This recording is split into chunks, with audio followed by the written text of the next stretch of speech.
Evening, gents. Evening, gent.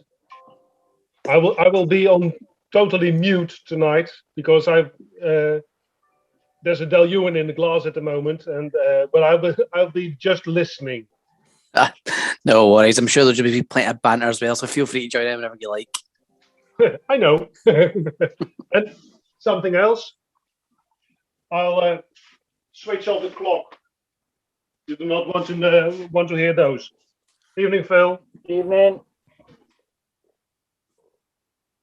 How many glasses have you had already? I've had a couple of drams and I've gone to the beer just to slow it down a little bit. That's nice. What did you have, Phil? I had an Arbor 13 that I got from the distillery last year. And then I tried my Infinity bottle and it's coming on very nicely indeed, you know. Really nice. Nice. But it's only about half full, so I didn't want to have more than one glass, but it's pretty good. My one tip now has been so far with Infinity bottles. See when it gets to the point where it's beautiful, just drink it and finish it and then start a new one. You know what I mean? Yeah. It's my one thing now because mine is still decent, like above average, but it was a lot better at one point. I kind of feel like when it was at that point, I wish I just drank that all the way down rather than like what I basically had was like a few drams of it. Yeah. And then I got away from it going, I wish I'd enjoyed that entire bottle as it was. Yeah. Good fun though, isn't it? Yeah.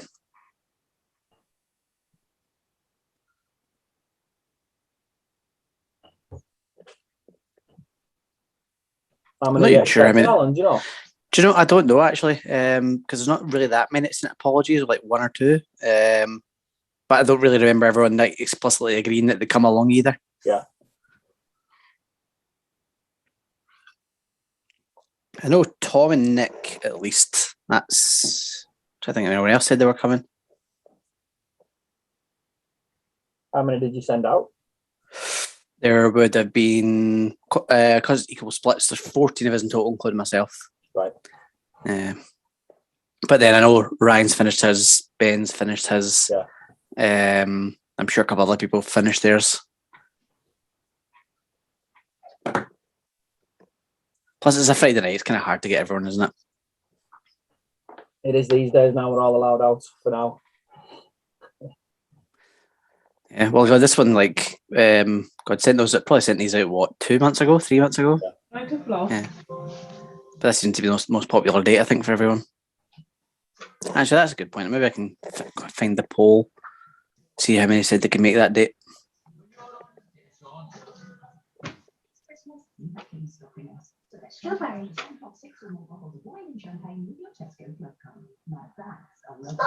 Evening, Che. You all right, mate? All right, how's everyone doing? Hey, Che. How you getting on? Not bad. Just looking to see how many can make the date. So 9 people said they could make tonight. So let's see how they were. Well, Johnny's got a wee baby, so I doubt he'll be joining. Paul Gibbs said he might come. Timir. Johnny Bongo. Celtic Drummer. That's a fair few.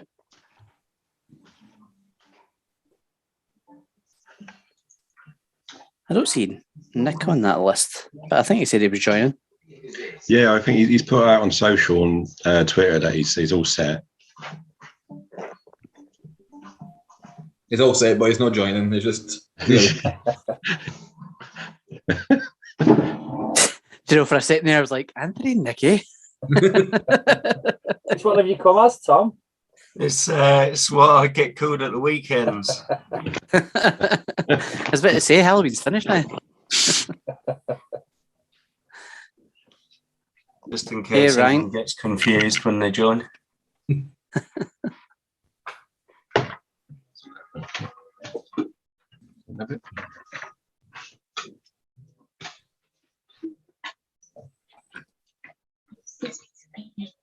Nick's the only other one I'm 100% sure on. The rest I'm not sure. I've been looking forward to this. Just having like the taste, having the taste and set there, sitting for so long, going like, all right, cool. Did you receive the package already, Che? Did you already receive the package you won yesterday? Yeah, no, not yet. No, I have messaged Roy, just making the point of like, don't send it to Green Valley. Yeah, I thought so. What did you win, Shay? I won like all the pre-bottled samples, pre-bottled cocktails that Good Spirits Company does. Ah, yeah, some of It's them are the fantastic. hard-working Rob Roy. The reverse Rob Roy. Yeah. I really wanted to. Yeah, I think they've still got a fair few of that. I need to try and get some for it so it sells out because I heard it's quite good. Yeah, it was. I think they're trying it. They were going to do the reverse Rob Roy in like V-Pub last night, but Roy messed it up slightly and just did a normal Rob Roy instead. But he like completely said it like I'm doing a reverse Rob Roy and ended 100 ml of whiskey, and then was like saying about how cask strength whiskey you probably don't want it to be so strong as he's tasting the one he's made that strong anyway. Like it's lighter, it's easier to drink. No. This is the full strength one, mate. Like you've done it yourself. So it'll be interesting to try. Definitely. I can't remember which. Is it their single cask they got for the birthday? Is that the one that's in it? Was it that or was it the adventure release? Was it? Oh, it might be an adventure release. Yeah, actually, now that you're saying it. Yeah. Because they were like the sole retailer for it initially. Yeah. Not initially, just in general. Like they never made it past SNLs. I know they always release bloody whiskies on a Friday when I'm working, like that. Oh, so far I've not been like that bothered by many Ardenmark single caps, just by like the pricing of them. Less so that like they're really really good. But if they were just a little bit cheaper, I'd be more inclined to whack it. Like £85 seems to the going rate for it, and you're like, that's that much.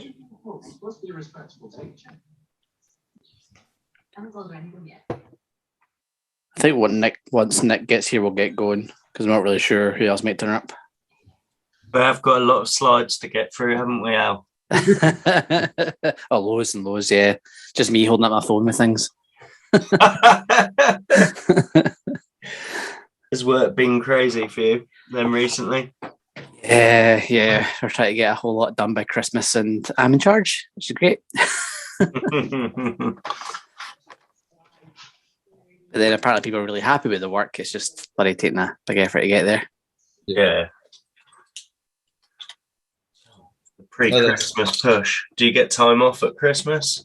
Yeah, and it's easy to get. Like my work's not, because the NHS is quite quiet around Christmas, then we get to be quiet sort of thing. So it's never an issue putting in for leave at Christmas time. It was when I worked for the NHS because they wanted like a minimum amount of staff around, and yeah, like it would always be the parents that got it, and then like no one else would get it. Yeah, that's often the argument at my work. I volunteered this year for Christmas, and I've done it the last 7 years, so it's just kind of, you get used to it, don't you? Last year I cooked Christmas dinner whilst being on call, which wasn't too bad. It used to be worse when I used to have to go out and respond to stuff. Now I just send other people out and apologise a lot. I've worked a couple of crazy Christmases in the hospital, and I wouldn't say it on here just because it's been recorded, but I'll tell you another thing about some of the crazy Christmases I've had there. You've made it even more intriguing now, Al. Like me and my friend are doing this like gin festival at the weekend because he got free tickets to it through someone at his work, and it's like he's saying like, oh yeah, I'm technically on call all the weekend. You're like, but you're giving your tickets from like your manager. It's fine. Like that's on them. That's their issue now. Your manager shouldn't have gave you tickets to a gin festival, so they didn't expect you to go. Hey, there's Nick. Hi guys, sorry I'm a bit late. That's all right. Evening. God, you're ready the earliest as well. I thought your drams out. Yeah, I did that at breakfast time yesterday. Get snel for dinner. Brilliant. We're twins. We're not really sure who else is going to turn up, so we're probably going to make a start playing nowish because, like it was, we didn't really do an official who's definitely coming, who's definitely not. But from the looks of things, I think this probably is us. Some people might join later, and there's always the recording catch up anyway. Cool, excellent. So yeah, I have like nothing prepared at all. So keeping it casual. We'll start off with the drams. I do have my malt whiskey yearbook, and there is a bit about Teaninich in there, so I've got some details. And then even with these drams, most of them, even for myself, someone that drinks a lot of Teaninich, it tends to be quite sparsed out from different bottle to bottle. I don't usually repeat bottles, so majority of this lineup's even new for me. The Good Spirits Co was my first one that I'd ever had. And then what else I had? I've had the red wine Teaninich Castle because I managed to pick up one from auction, so I had 2 bottles of that. Thought I'd include it. But my thinking was with this lineup was I really wanted Flora and Fauna in there just because like that's the core bottle and it's almost like setting the baseline for what Teaninich is. And then I thought, most of the time I enjoy ex-bourbon, but maybe it'd be a little boring if all 7 were just different versions of ex-bourbon. So I thought throw a couple more in there, like so red wine cask, sherry cask, and then we got a couple of different cask strength versions, including one at the end, which is obviously the Charlton one, which is done in an ex-peated Islay cask sort of thing. So quite rare to see a peated Teaninich. That's the first one and the only one I've ever seen. Could be more, but it's the only one so far I've seen. So yeah, I'm quite looking forward to trying these. Has anyone else get any other experiences with Teaninich before this? I can say I've had Teaninich before this, or if I have, it's been like a pour and it's been at a bar somewhere. I've never like bought a bottle of it before or opened a bottle of it yet. And I just felt, just to answer your question earlier about the pronunciations, even I'm technically pronouncing it wrong, but it's just something I think I picked up the bottle once and went Teaninich and went, that's how you do it. But I think it's usually that middle bit's supposed to be knee, and I always go like nah, so like Teaninich should be what it be, and I always go Teaninich. Just fair enough. Yeah. But then I've heard loads of different versions out there as well. I went on to Roy's and a couple of other channels just to double check what they all say, and they're mostly saying Teaninich. But then I've watched other things where I've watched lives and people are like Teaninich and all those other kind of different versions of it. So yeah, all those things. So everyone happy to start with the Flora and Fauna then? Yeah. Let's go for it. Children drinking along.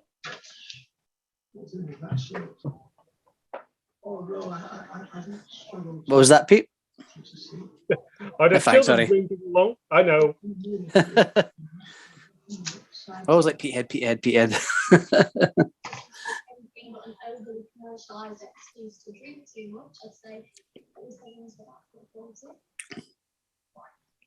So the one thing I find all the time now, I'm getting that used to drinking cask strength that see when anything's lower than 46, it's just like water. It's not a good thing, is it?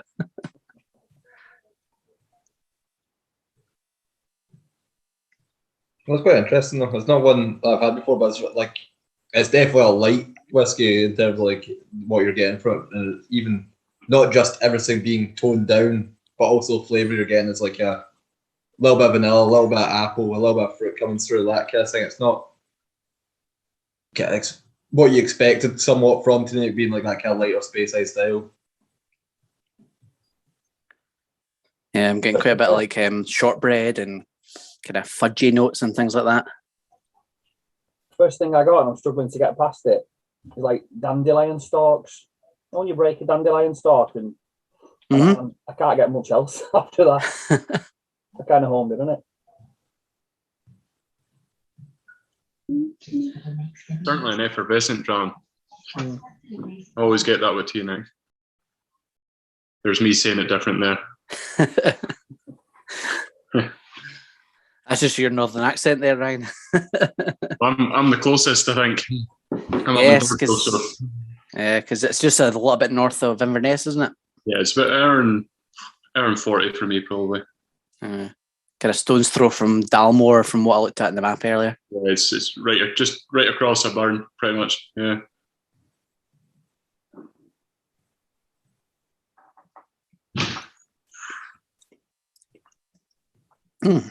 What I didn't know actually was the Teaninich. I read it on Facebook, so take it with a pinch of salt, because the companies don't release all this information about what they put it into blends and stuff. Sometimes you'll get the odd little nugget here and there. So I do know for definite that Teaninich was used to be like they used chocolate malt last year or the year before to put it into one of the Johnny Walkers, like the espresso one that they had.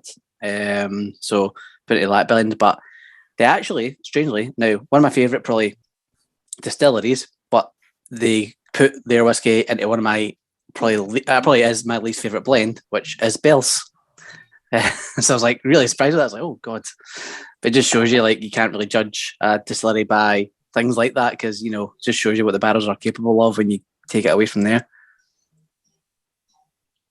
There's quite a good, there's quite a few good distilleries. I think Blair Athol's in Bells. Inchgour's got bells on the roof, doesn't it? So it's...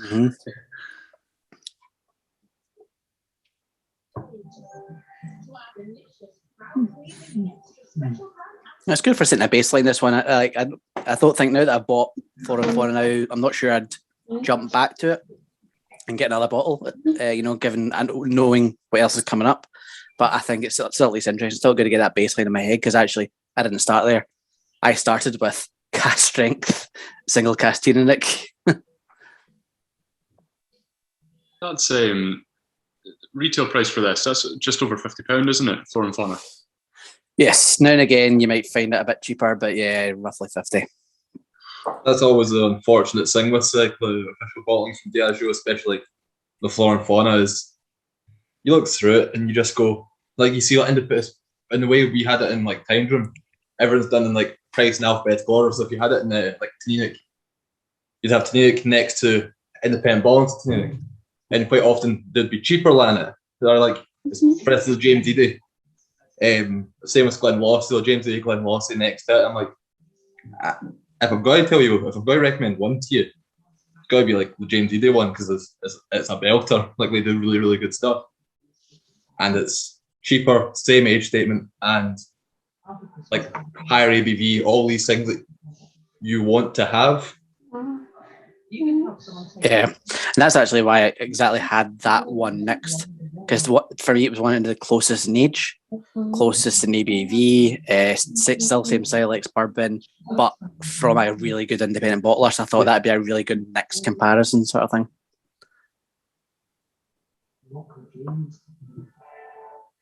I'm looking forward to trying that one. As I've not tried that Teaninich, but from them. But the Glenlossie did was absolutely fantastic, and recently I was trying the Glenhord they did, and it's brilliant as well. Like lighter, fruitier style whiskies, but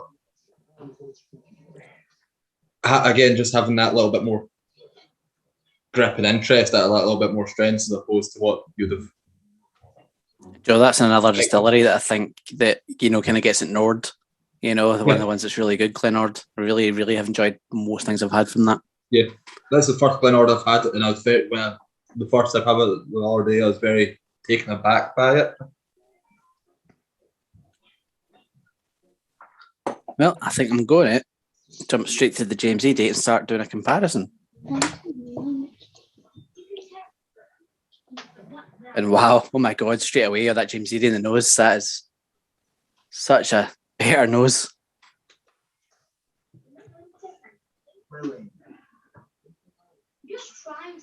I'm getting a bit worried because I can't smell anything. Oh dear. I'll have to do a lateral flow.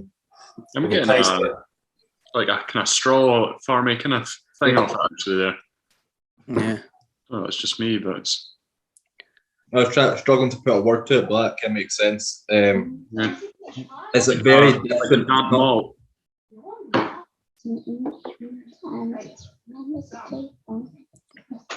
I quite like farming notes in whiskies though. I quite like something that's kind of earthy. Agricultural. Yeah.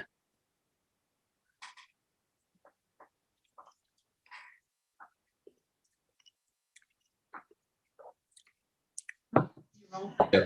That's interesting.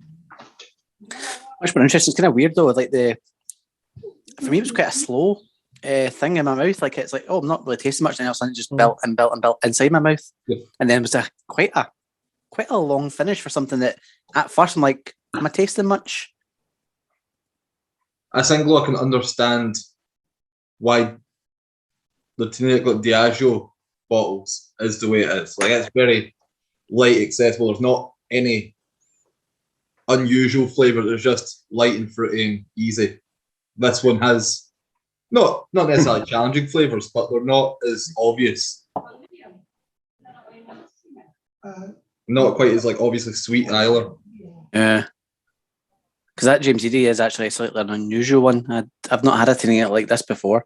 Mhm. It actually feels like it's one of those bottles you could get to know, like, you know, like just keep finding different things every time you come at a glass. It was when I did my tour at Lindor's Abbey, they were actually serving this as your dram at the end. Oh, really? Yeah. So I don't know if there's like a tie-in with James Eady that they were doing that, but yeah. Because the tour guide, he just pulled out and I was like, I've got James Eady, and he's just like, oh, just like them. And I was like, nah, there must be some kind of commercial reason, but maybe he's correct. I'll tell you what, that dram has grown on me. At first I wasn't sure when I took my first sip, but the more I smell it, the more I drink it. I'm quite liking this.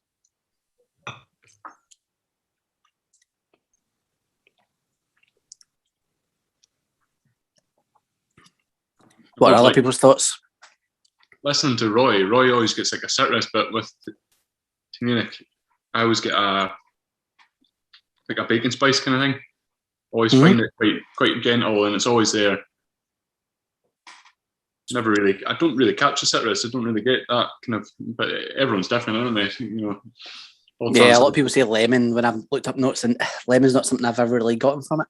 No. They're very different drams, aren't they? So the flora and fauna for me is dominated by a sweetness on the palate. It's very sweet, almost saccharine. Whereas the nose, nobody else said this. Like, do you ever get sometimes like an edge of plasticine on some drams? And this one for me, it's softened out a little bit, but the flora and fauna had that slight plasticine or slightly wet cardboard smell to it. But then it's almost like the plasticine that when you take it out the tub and smell the tub afterwards. Yeah, slightly plastic. I mean, not unpleasant, but then strangely very sweet on the palate. Whereas the James Eady one for me on the palate is much more herbal. So and there's quite a lot of spice on it. And I'd originally written pepper, but it's not, is it? Is it? And it's not cinnamon either, but there is some kind of spice on the back of it, almost like, I don't think it's ginger. But I can completely get that spice thing. I talk about, well, even on the nose, like fuel or something there, but I can't put a word to it. It's quite drying as well, isn't it? So whereas the other one was really sweet, this James Eady one for me is quite drying on the palate, not in a bad way, but yeah. Nice.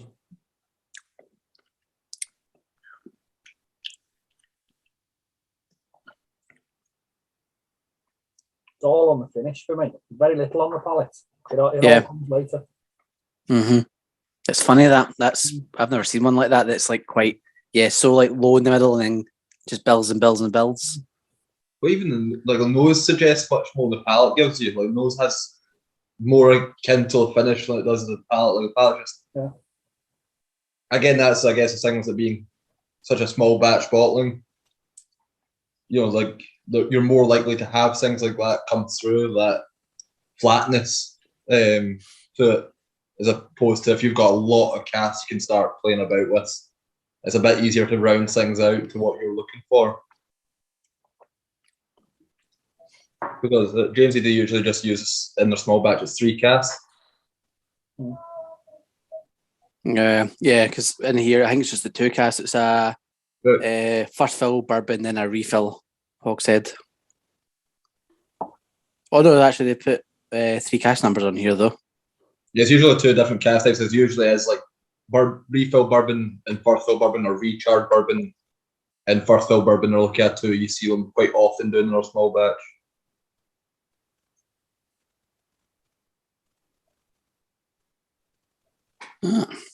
Interesting.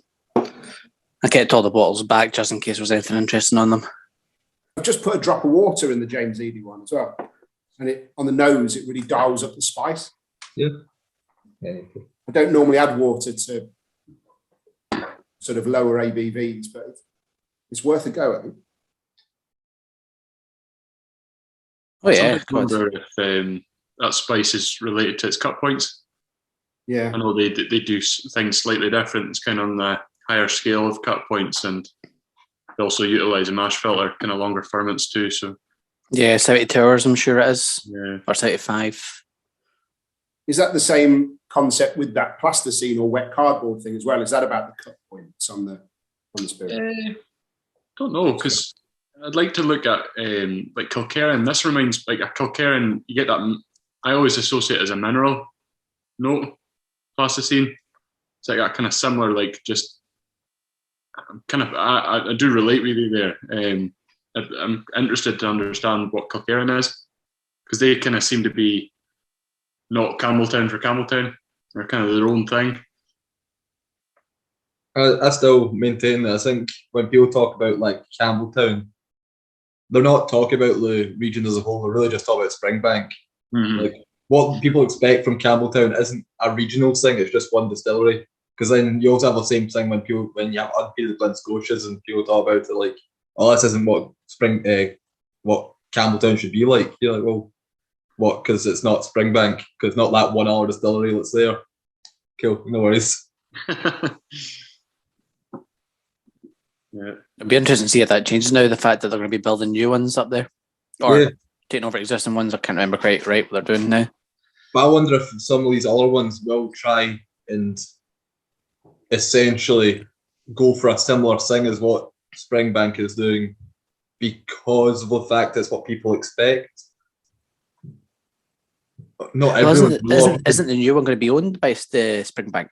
There is one going to be owned by Springbank, and there's talks about Brassey building one in Campbelltown.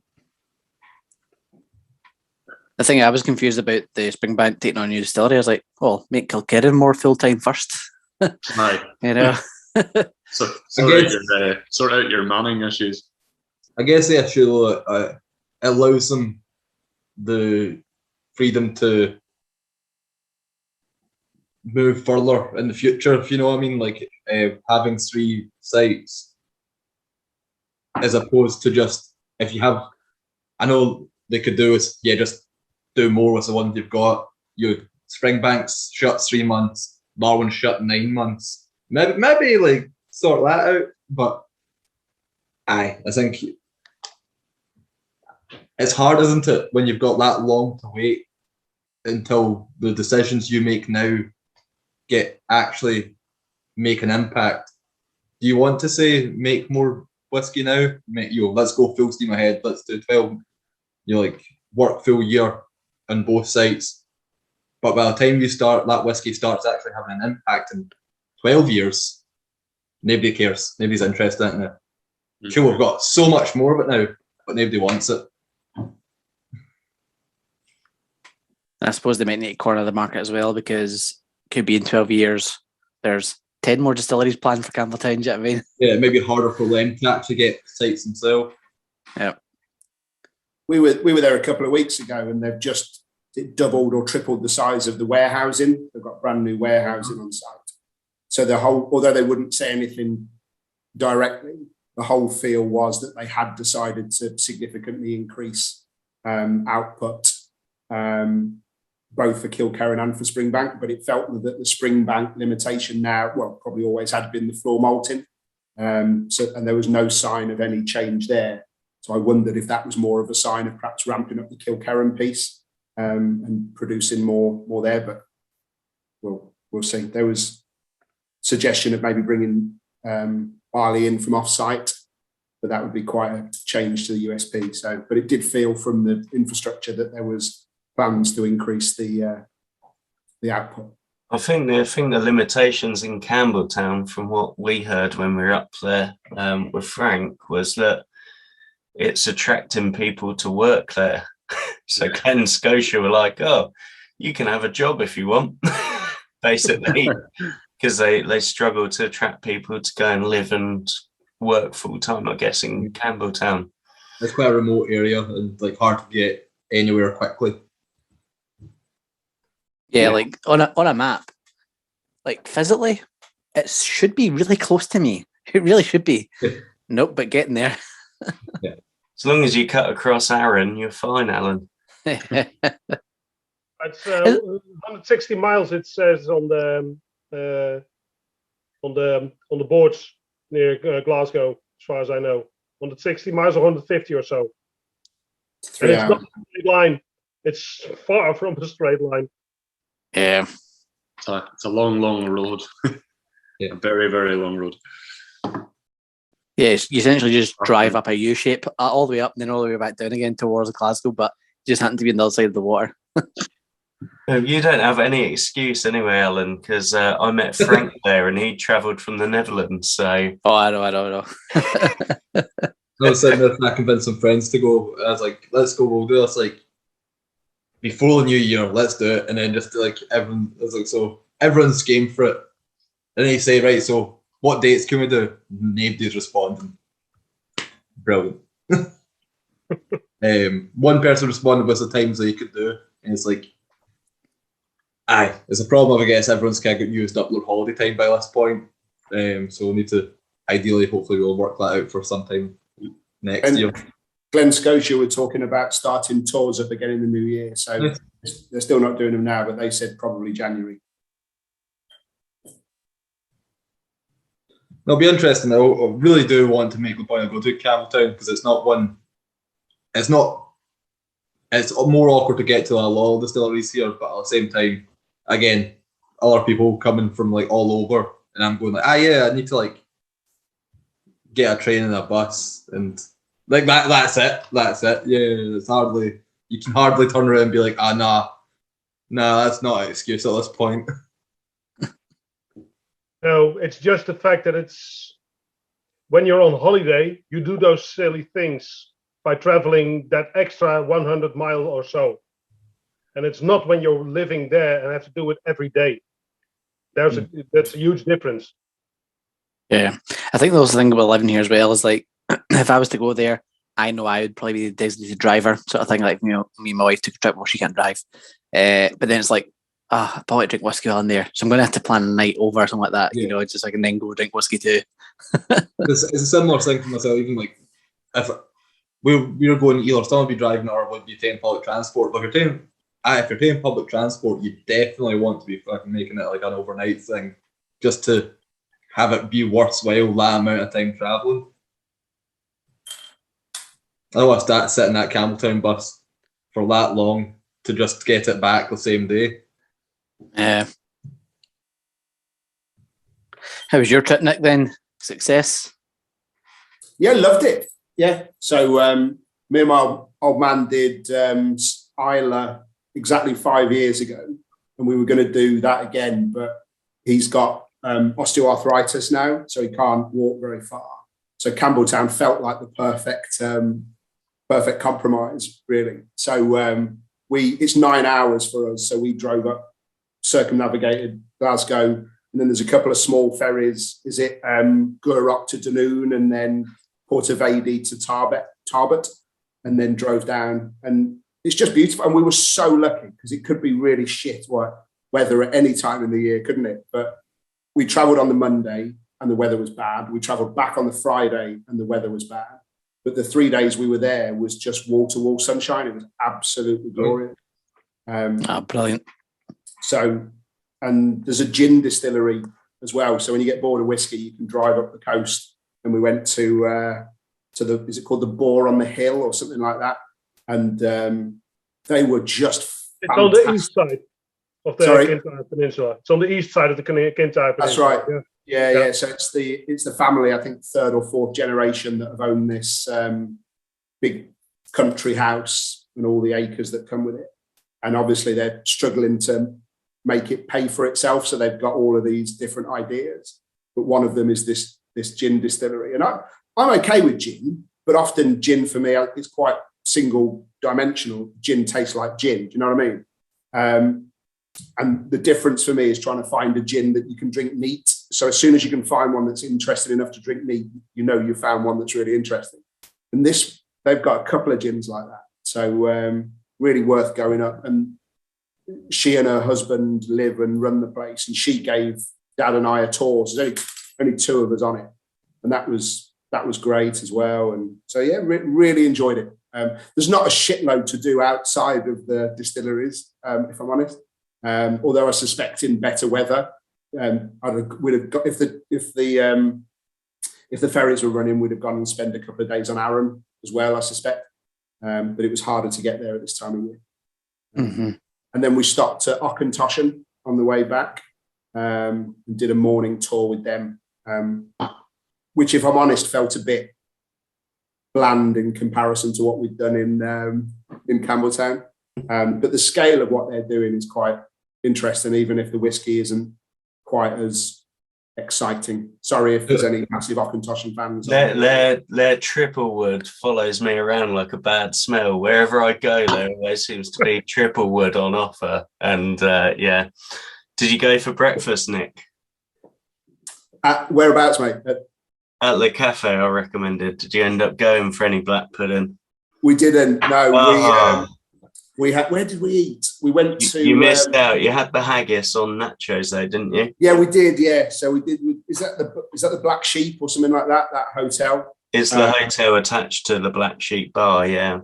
Yeah. So yeah, I did haggis nachos, which were obviously a local delicacy, and missed the black pudding, and then we went to the Ardshiel for dinner one night as well. So it was, and that part of Campbelltown's lovely, isn't it? On the loch and walking around, and we were staying in an Airbnb apartment just above the Taj Mahal curry house on the front, which they advertise as a 2-bed. So my old man was sleeping in this glorious big double bed, and I was in what used to be the pantry in the kitchen. So I felt like a really fat old Harry Potter for about 3 days. It was brilliant.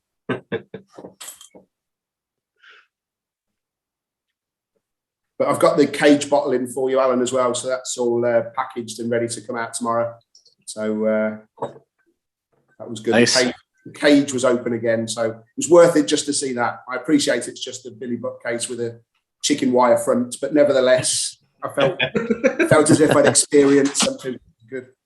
And the washback bar is fab. Love that as well. That was great. Saying about the Springbank Distillery Centre and obviously like the cage bottles and everything. I remember just having a guy come into the shop when I was working at Tiny Room, and some is like, "Oh, is that Campbell?" I was like, "Oh, great. Do you like go to Springbank? Do you get anything from there?"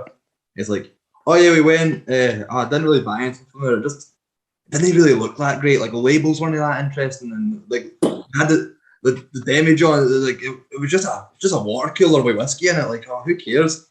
I mean, When Scotia went and spent a shit ton there because it looked nicer. Like, Glen Scotia's great nonetheless. Like, not trying to say don't buy from Glen Scotia, but like the reasonings here are absolutely atrocious. Yeah, I mean, do you remember when the last cask strength 12 came out?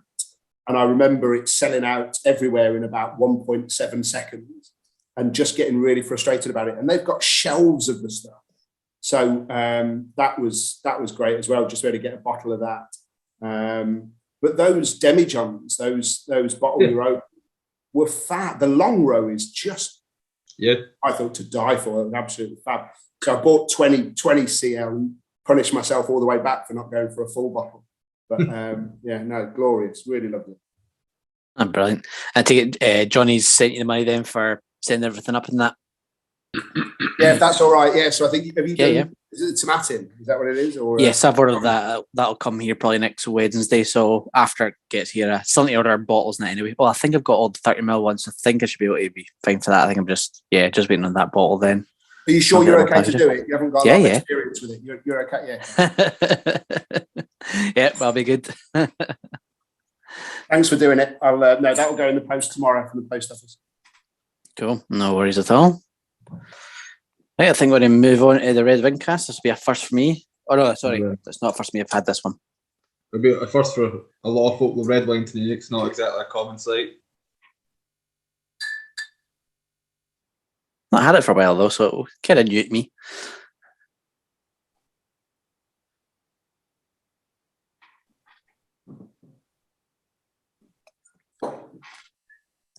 Not a red wine fan, but That's the cage bottle. That's the, not the claret, but that's the sherry, 10-year-old sherry. So nice. Looking forward to cracking that one day and ping a few of these out to some of you guys if you want one as well once it's open.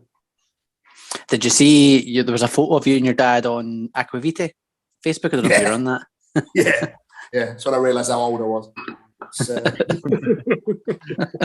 It's great. Honestly, I think a couple of you have been there, but the way they've built that out of the old washback, and it's just fab, absolutely fab. Yeah, love that. We were there about a week before it opened, I believe. Oh, wait, was it not? Okay, it wasn't done with Yeah, unfortunately. Oh, Bad timing. Always a good reason to go back, though. So, yeah, earliest opportunity. Yeah, it's been ages since you've been to a distillery, isn't it? It's bloody too long, Nick, I tell you. I've got a whiskey festival tomorrow night, so, you know, don't Where's that? feel too bad. Reading. It's pretty sort of, yeah, it's going to be a massive letdown after all the whiskey festivals this summer, but it's still a whiskey festival. I'm sure you'll find a way to make it work. I'm sure you'll be all right.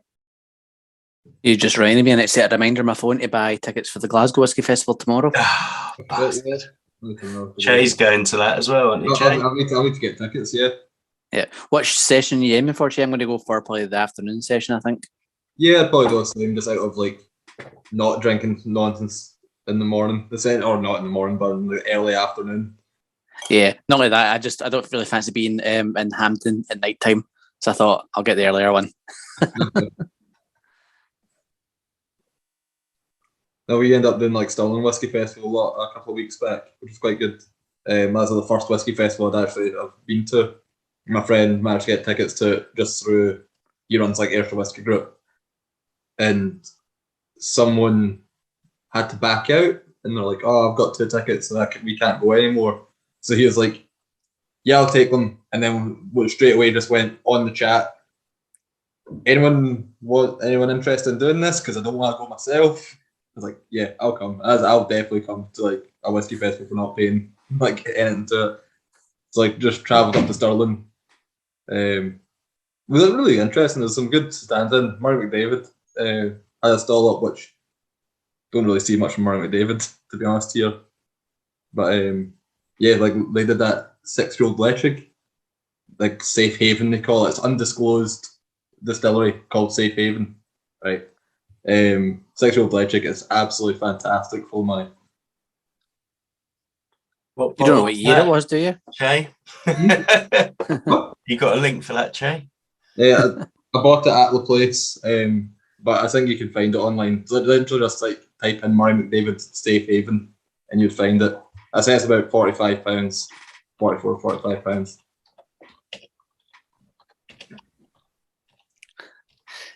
Tom's credit card's about to get swiped. Bright red tube. You know, it stands out. I've put in a Master and Malt order today, and they've got it on Master and Malt, but the Whiskey World seems to have it for 34 quid. That's a good price. It says Colburn Safe Haven. You know, they like this mature product at Colburn Distillery. Even though there's like Colburn runs anymore, but because it says that on the bottom of the tube. It is Murray McDavid if it's the right one though. It is, yeah. Oh, I have actually drunk this. I think Rich gave me a sample of it. 34 quid. I wonder what delivery is like. That's silly money. Last week I received a bottle as a Christmas gift, and despite everything was paid for, I had to pay the import taxes. Aye. How much is it, Frank? Well, just another bottle. Are the taxes high? 45 euros. So it's no fun for me to buy something in the UK and let it ship here. It's cheaper for me to come and collect some and take it with me myself. Yeah. How much you have to pay for the samples to come to you? So when Ben sent you the Loch Lomond, do you have to pay for those to come to you? I had to pay those because, well, I checked the box and there was a spot where it could have been marked as gift, but it wasn't, and therefore I had to pay. Ben assured me that he said it was a gift, but it wasn't marked, so it was no gift. And as long as it's a gift and below 45 euros or so, it should be free for me. And if I had to pay, it is a mistake by either customs or mail, I can ask for a refund, but that will take some time. But basically, if it's marked as a gift and below 45 euros, it should be free. And due to that, we put up the Dutch embassy at Whiskey Short's residence. So a lot of the samples go to Tom, and Tom makes one package and send it over to me, just to minimize postage and packaging and minimize customs. Little sneak peek in the Dutch embassy there, Frank. I can barely lift it at the moment. So whenever you talked about Frank's box before, I've totally misunderstood the context there, Tom. Well, we did share a tent in Campbelltown, but with his feet sticking out the end. Sure, I was about to say the same thing. But it's just to diminish the costs. And if something arrives here somewhat later, oh, so be it. Otherwise, it's just not fun anymore to drive along with you. There must be 3 or 4 parcels from myself in that box, Tom, is there not? Yeah, there is. Yeah. A little Advent swap as well. I think there's some car strength Booner in there from today. Yeah. So I've got to get down to the post office tomorrow, and then that'll be coming over to you, Frank, marked as a gift. Very clearly. Very much hoping we do not open it to check.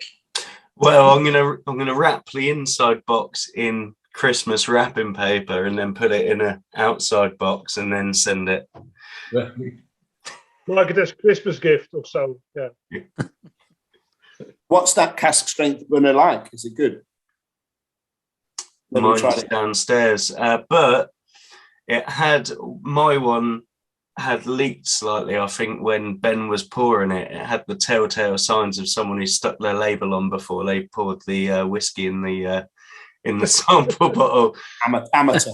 I know. Me and Al have both been there definitely before, I'm sure. But the label stunk of sherry, like really stunk of PX sherry. So I'm confident that if you like sherry, you'll probably like the car strength Booner. That's one thing with these kind of bottles. I've done it twice now, I think, where you have them all lined up and just as you're going to touch one, you accidentally tip it and it goes, oh. But the good thing is about it being such a small bottle spout, like you think you've lost a lot, it looks like, oh my God, I've lost so much, and you tip it back up, like, oh, I've lost like 3 mil. That's not too bad. But always looks worse when it happens. It's when I went to open the Willem earlier, I was like, I'm so glad I opened this before the tasting because I forgot those inner caps are such a pain to try and get out. It's like fighting with them for a couple of minutes. Yeah, so I'd where is it? I've got my kind of little pen, like just because I had a bottle with me, I just had a little pen knife thing and just lift them all out that way. What are people thinking of the red wine cask? It's really quite interesting. Red wine for me is always a hit or miss. Like it can be really, really nice, or it can be just not for me at all. This is not too tannic, I don't think at all. It's got a little bit of spice to it as well, like on top of that kind of classic bright red fruits, like a red berry kind of sweetness to it. Is it just a generic red wine cask? Did they say anything? Yeah, write the name of it. Let me just double check that. It's like Nick's showing it up. Yeah, generic. Just it is a red wine cask. Yeah, red wine. Yeah, they've kept it quite broad. Yeah, market's quite hard to get red wine casks, especially good ones. So maybe it was one of them where it was you get what you get. Yeah, most of them I think you only really get them if you're willing to travel and go and discuss them. I think that's like John Glazer done for Compass Box with the Story of the Spaniard. He just went travelling and was like, right, I'm picking this, and this sort of thing. And you have to pay handsomely to I think they probably bowled this one at the right time, didn't they? It doesn't feel to me as if the red wine has dominated, and I quite like this one. I think it's I think it drinks well. I don't think it's necessarily the most memorable one we'll try tonight, but I think as a red wine one goes, good. Yeah, no, it's definitely hitting all those kind of like classic Teaninich notes as well as classic red wine notes. It's just basically got a lot of good things going for it. I think the one thing I'd love to try, if they could ever do it, although probably never, see if you could have like a peated version of that, like a peated red wine Teaninich. I think that'd be gorgeous. Rassy. On the medallion. Which was, it's funny you're saying it, Rassy, because the kind of red wine notes of this reminded me of the Rassy red wine notes. Yeah. The sample of what's going to be dark fruit, but like summer fruit.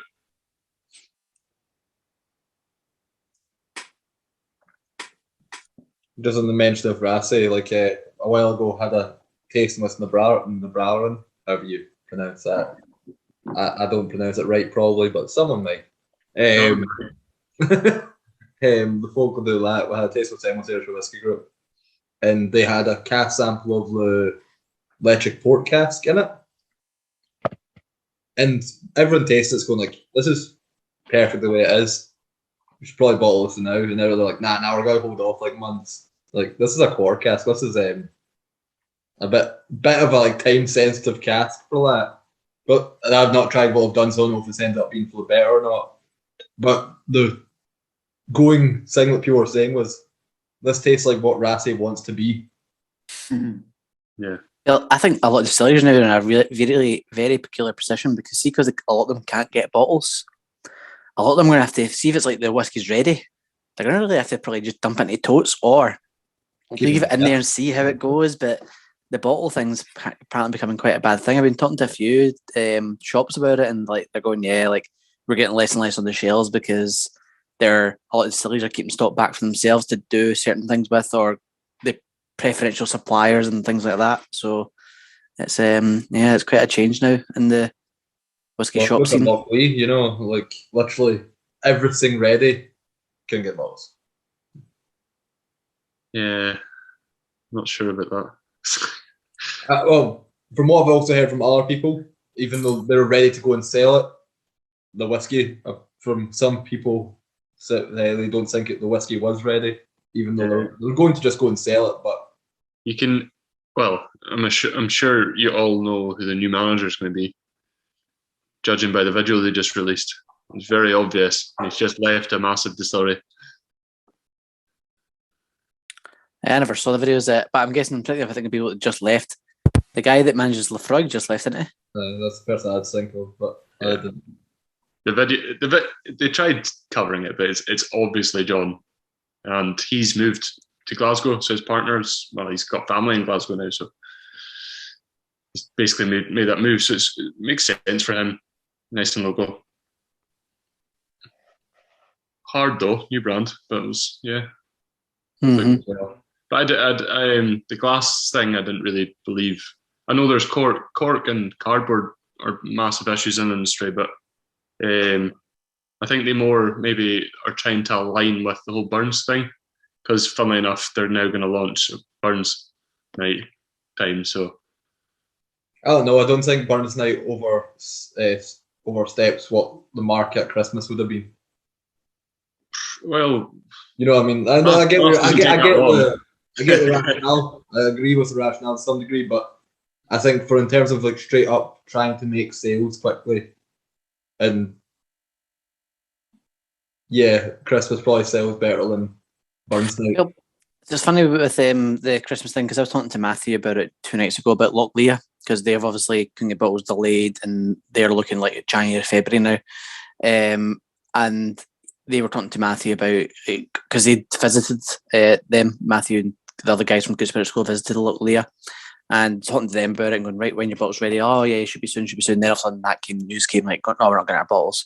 And Matthew said, well, when you think they're changing it to, he said, if it's any later than early November, we don't want them, because they find from their shop, when it comes to Christmas, everyone just wants the pretty bottles, the core range, and the cheap stuff. He's like, things like that and inaugurals don't do too well at Christmas. So he's like, if you get past early November, leave it till January, February. Yep. I think they discussed that with a few shops and went, right, okay, we'll just leave it then. So I don't know if they've got their bottles yet or not. Like, last photo that I saw said they're still waiting on bottles. But Yeah, because glass production, you do know pretty well how like relatively soon when you're going to have it. Like it's not like there's a mold issue. Even if there's a mold issue, it'd be 2 weeks. So yeah, 4-month delay, 3-month delay. Yeah, well, I think they could have had it out if they wanted to. They could have had it out by not quite now, but maybe either in 2 weeks' time or 3 weeks' time. They could have had it out, but I think they've now made the decision that if they couldn't have got it out early November, that was them leaving it until after the Christmas bit. Your man Johns came in and went, "No, hold fire." Don't know. Yeah, he's got a few years under his belt. No, I'd be interested in the possibility of it being partly, as I say, for some people saying what they've tried of Lockley and going, it doesn't taste like it's ready yet. And maybe he's came on board and went, I don't think it's ready yet. And having a bit more sway in the matter since he's a bigger name, just going, now we're holding back. Yeah.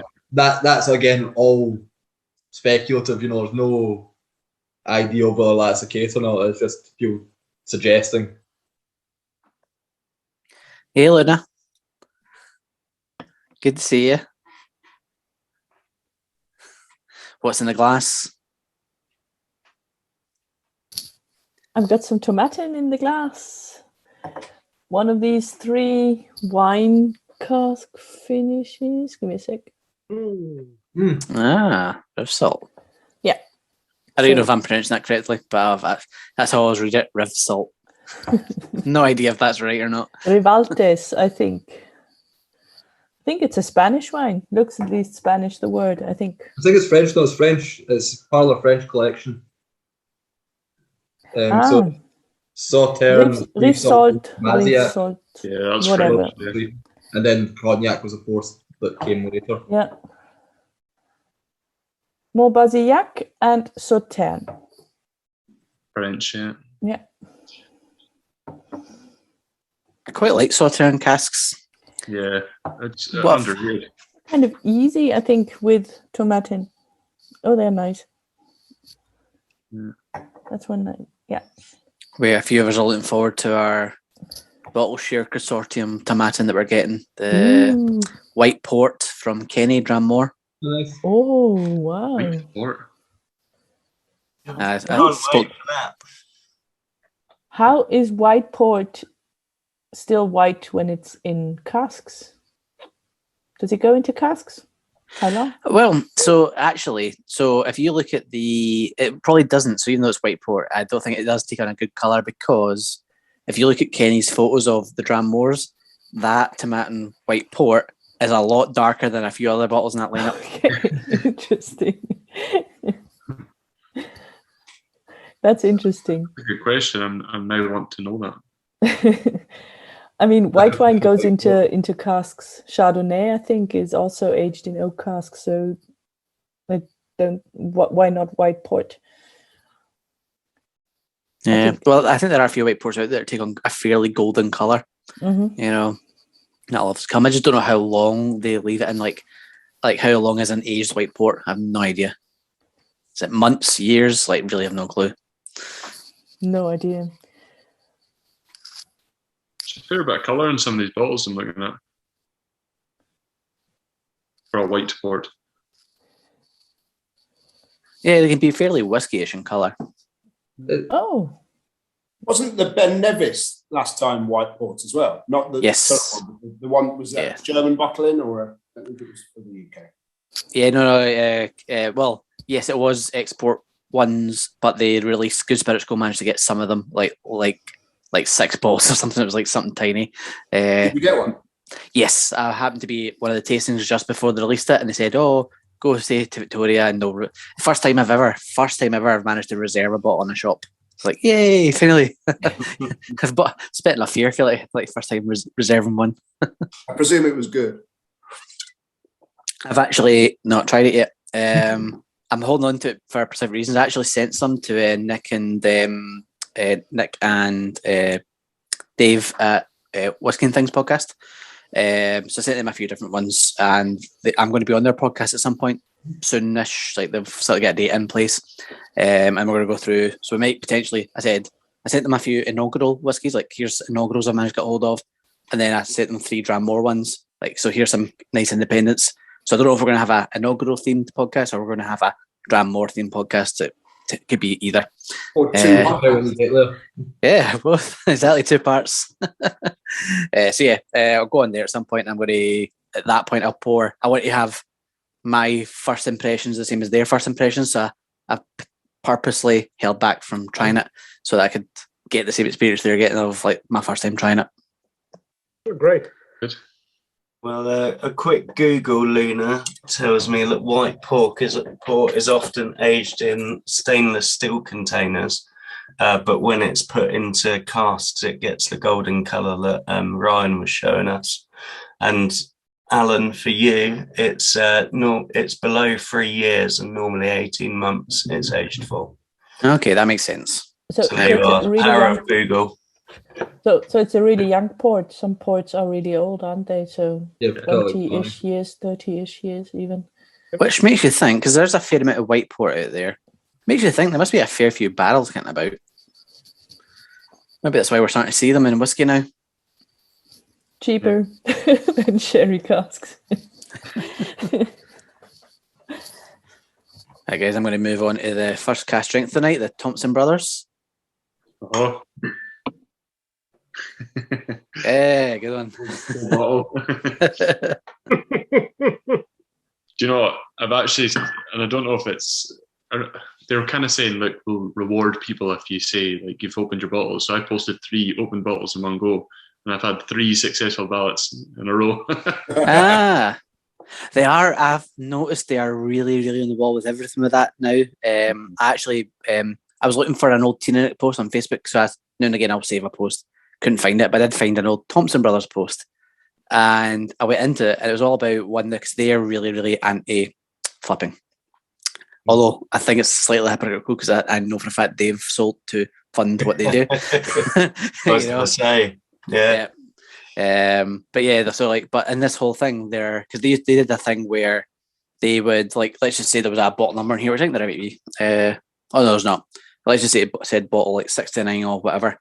Yeah. And what they were doing was writing 69 as well on the bottle and then sticking the label on. So therefore, it was in between the label and that, so you could always just shine a light or look behind and see the number. Yeah, they got a good setup. I think they're probably my favourite independent bottler, just because I like their style. They don't care. They annoy people. Fair enough.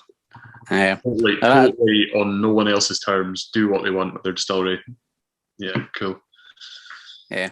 Well, that's it. I don't see them ever selling. Well, you never know. They might sell maybe 1 year, but I think like at the moment they're just enjoying making it and doing what they want, aren't they? Yeah. Today I'm going to have to look at what the barley type was, but they reckon it was the first ever fill of Old Fire. First ever fill since World War II of Scotch Common Malt. So that was their first ever distillation of it today. Which IB is that, Ryan? So that's Dornick Distillery. So they filled it's a refill sherry hogshead. Yeah. And they filled it with Scotch Common Malt distillate.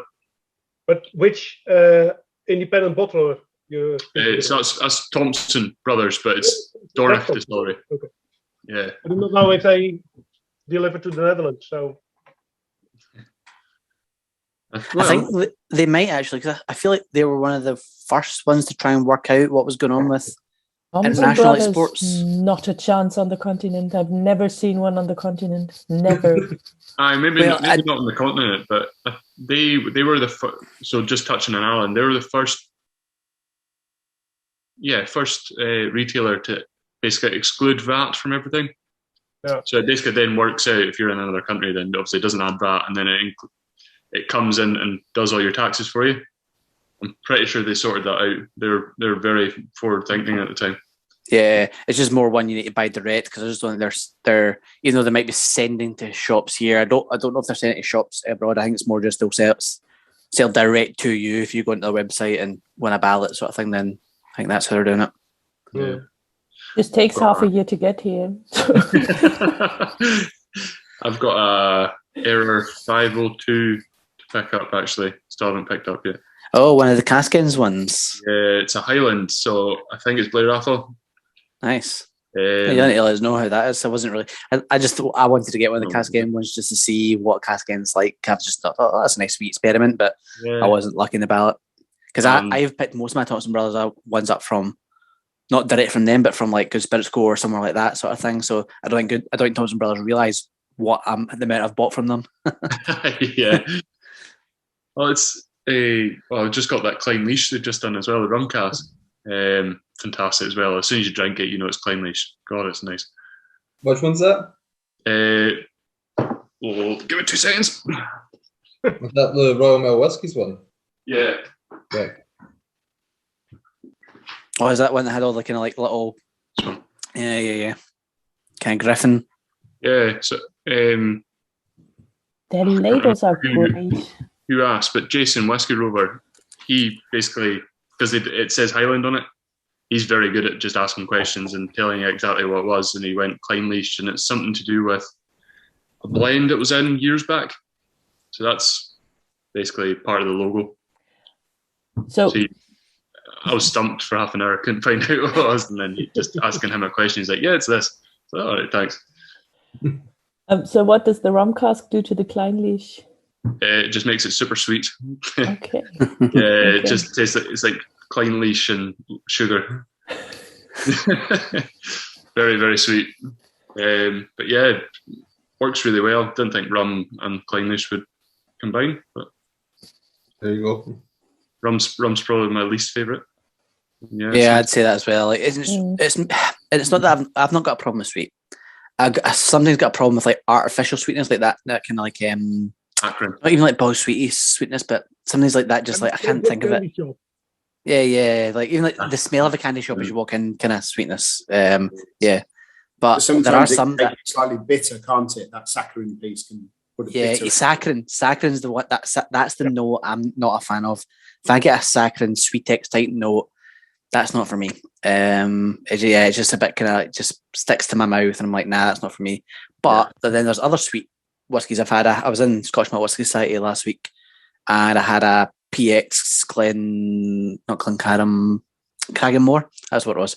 PX Cragganmore, and that's sweet, and it was beautiful, lovely. Just really enjoyed it. You know, quite a lot of Glenlosses I've had have all been sweet. I can't really think of a non-sweet Glenlossie that I've had, and they've all been lovely. Yeah.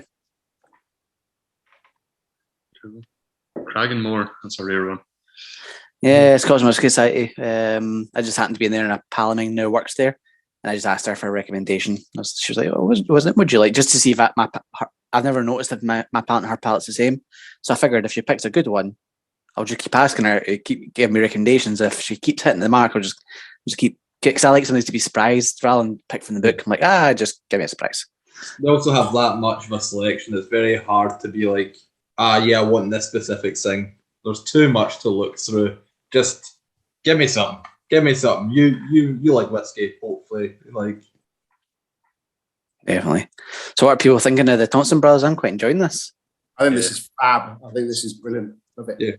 It took a second to get into it. At first, like, wasn't it just like ethanol, that was the only thing coming off of it. Maybe probably because it was coming off from young lower ABV things first, but even then it was just alcohol coming off of those. But now, as you've kind of got into it, there's a lot more coming out, like a little bit of citrus, that little bit of spice. Yeah, I'm really, really wanting to add water to it, but I'm also saving it now because in my head it's quite similar to the Good Spirits Co Teaninich, both ex-bourbon, both cask strength. I'm a bit interested to compare the two to see what they're like, because that's what I'm nervous about. This is the where I'm coming up to the Good Spirits Co one. That was the one that got me into Teaninich. I really loved it. My first Teaninich, my first whiskey that I ever got Scotch mist when I was adding water into it. So obviously they've kept like very, very low filtration kind of thing, you know. Just kept all those fats in there. So I'm really interested to see, do I still like it, or has my palate now evolved that actually what got me into it is now no longer what I like? This one's got all the decent stuff from the flora and fauna, but none of the sweetness. You can tell they're related. They're the most similar, I think, of the four that we've tried so far. But this one is just streets ahead, and because it's stronger, it's got a mouthfeel to it I found the flora and fauna a bit thin, but this is everything about it's really nice. But also it's in that fabled fourth position where you're squiffy enough to enjoy anything, but not so pissed that you can still taste it. Taste buds are still firing. Or at least you convince yourself they are. Wondering how drunk Phil is yet? Given he was 2 before this. You all right?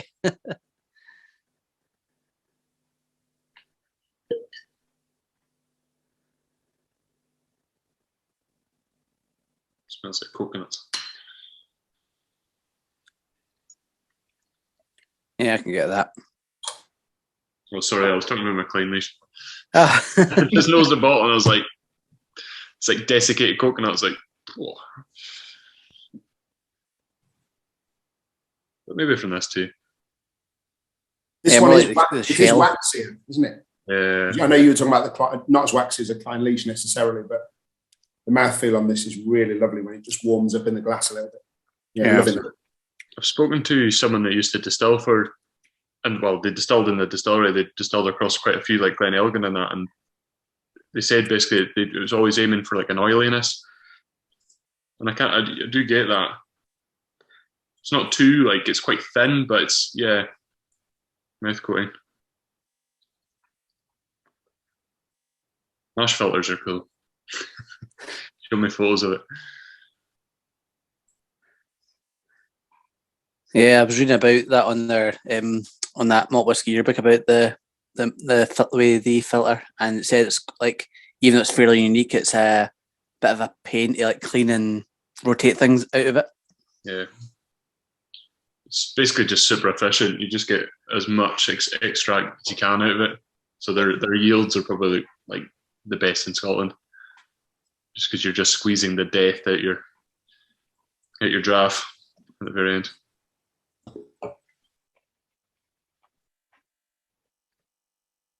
Oh, I'm loving that. Yeah, might need to try and track down another bottle of that one. There's plenty still here. I haven't. It's just one of those bottles I kind of forgot about, but yeah, it's great. It wasn't actually until that bottle came out that I realised that's what's on the Flora and Fauna bottle. That's the Wales. What's on? Is Flora and Fauna? Is it orcas or is it dolphin? Is it like dolphins or? Because you get orcas. There is dolphins at like the very mouth of the Cromarty Firth. Right. Okay. Yeah, it's quite famous. Well, there's definitely orcas on this one. Yeah. Could be fat dolphins. Fat dolphins. more aggressive seal chomping ones.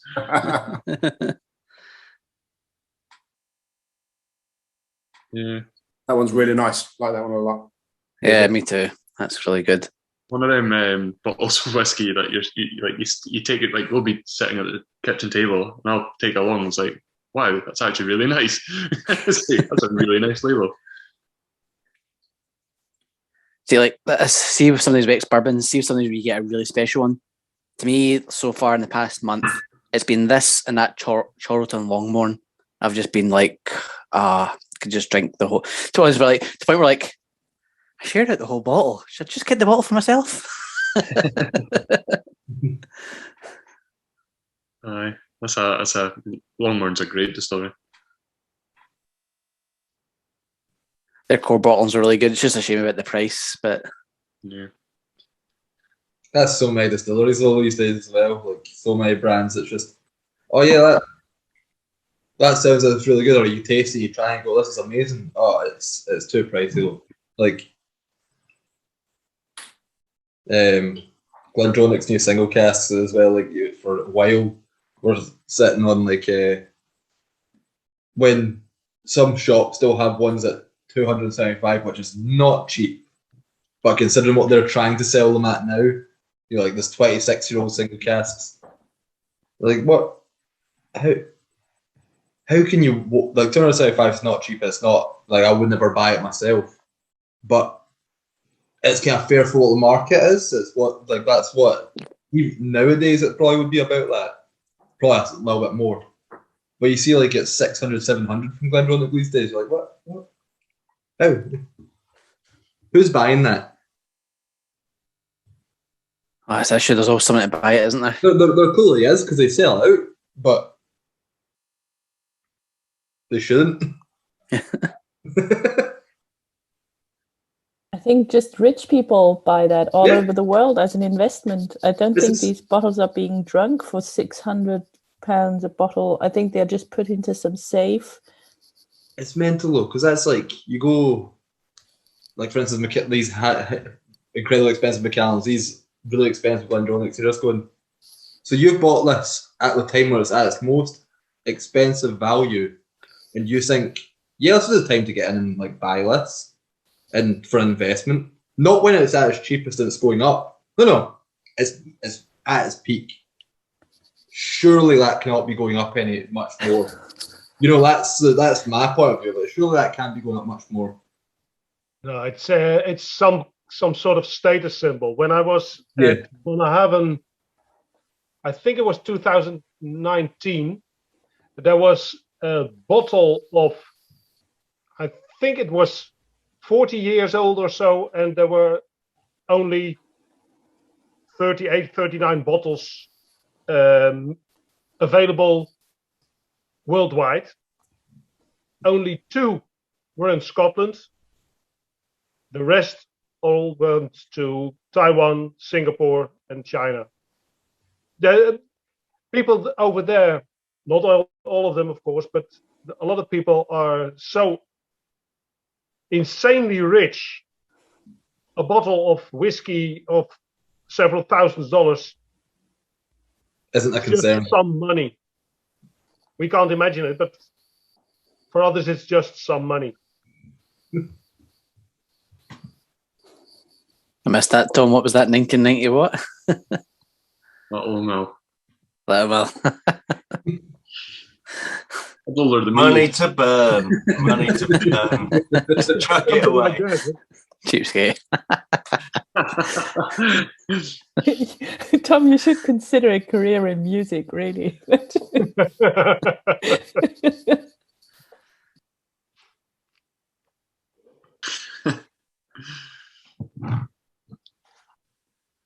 I'm almost scared to go into the sherry cast now. I'm wondering what that's going to be like.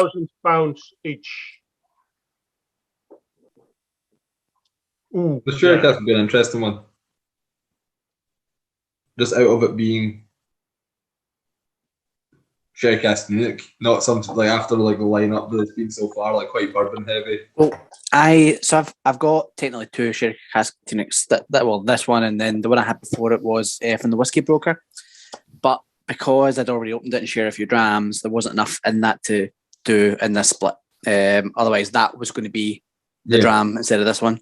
And I couldn't find another bottle of it, like in auctions or anything. I kept keeping an eye. There's one upstairs, but I didn't know that was the plan.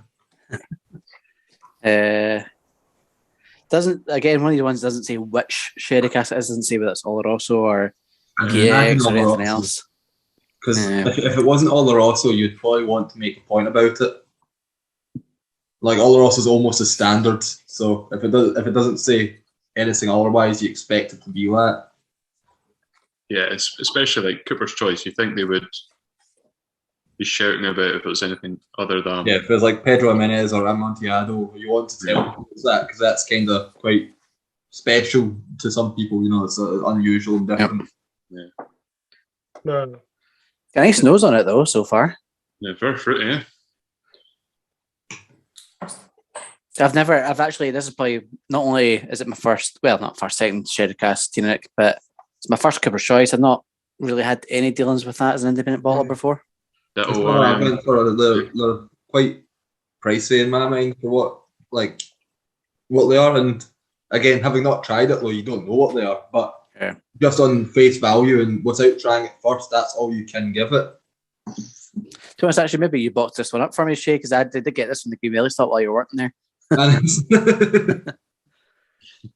No, that's how I recognised when I saw your name going through it, so I might probably wasn't packing that day. Do you know much about them, Alan? Are they run by an ex-Cooper? You know, I don't know anything about this independent bottler. Let me just see. Generic. They just seem to have named it after, so it's about the art of the Cooper. Yeah, it's all about. I think they've just. I wonder if they've actually just monopolised on the fact of They've the never story of a actually Cooper. seen cask. Do you reckon? It just says it's an homage to the fine craftsman. That's what it says on it. So they've taken the story of Coopers and made it into a brand. Oh, actually, hold on. I actually have found stuff about the sherry cask on the side. Didn't realise this was here. So there are 3 types of hold on. So maybe they see what it is. So there are 3 types of casks commonly used in the Scotch whisky industry: sherry butt, which holds 500 litres, the hogshead, which holds 250, and the barrel 195, all which are mostly made of American oak. Whiskey finished. So it's just information about finishes. They're not telling you. Tell you about cask because Cooper's Choice. That's it. They're just giving you information about how different casks there are. I thought they were going to tell you which one it was. Do you think this is first fill? I think so. I was thinking their releases they've stated when it's refill. Even the colour, it feels dark enough that it could be first fill. It's not too active. I know it's like on a Mac Morley did it was specifically it wrote on it refill sherry matured or refill sherry finished. So was this one finished in sherry or was it always again? It doesn't say. If it spent 11 years in a Oh no, it just says additional. So hold on, Highland Single Malt, distilled in April 2009 and bottled 2021, matured in American oak with additional aging in a sherry cask. So it's finished over 11 years old. So you finish in sherry, yeah. So does it change a lot with the sherry cask finish then? For the record, richer, I think. Yeah, it's definitely got more of that. So I think it's very different to the rest of them so far. Definitely. I'm pulling out bottles from my collection at the moment, but talking about sherry finished Teaninich. I've got that one. Yeah, I've got that one there. That is. Well, look, I've hated it. I've really hated this bottle. It's terrible. That's why I was really excited to try this one, because my first ever Teaninich was the James Eden 12, and that was only 7 months in a Oloroso cask. So they must have left about 20 litres in it. It does look like that, or maybe there was some colour added as well. But it was, they say they don't add colour, so it must have been additional. Yeah, well, that's 11 years. 11 years, yeah. So just a heavy char, maybe then. Maybe. Very small casks. Yeah, really small cask, like octaves or something. This is a hogshead, actually. A hogshead. There's still like half a like cask worth of sherry in it when they bottled it. They forgot to empty it. Like when that got released, that was just a classic case of, I think I was just speaking to people and they're like, "Oh, have you seen this?" And I was like, "I love the distillery, so why not?" I've never had it like something that sherried from Teaninich, and I haven't regretted it. I like sherry. Looking at the colour, I know I'm going to have a pure sherry experience, but yeah, I reckon that puts some people off. It's a spirit that seems to take sherry particularly well. Don't know why. It's really nice. It's just very sweet. It's like horrible cherries. I was like, see from the very. Sorry, go ahead. Sorry, Alan, go ahead. Sorry. I was just going to say the very first ones, there was some like the kind of fruity notes I was getting off the first ones were kind of like red berry notes, and this just feels like this turned up sort of thing, Yeah. That almost get a little bit of orange as well, like an orange peel. Confectionery, like to me, it's confectionery, but like that horrible cherries or the cola bottles or anything. That Haribo cherry note is spot on, Ryan. I'd say after a bit of water as well, I'm definitely getting that. Even with my limited sense of smell.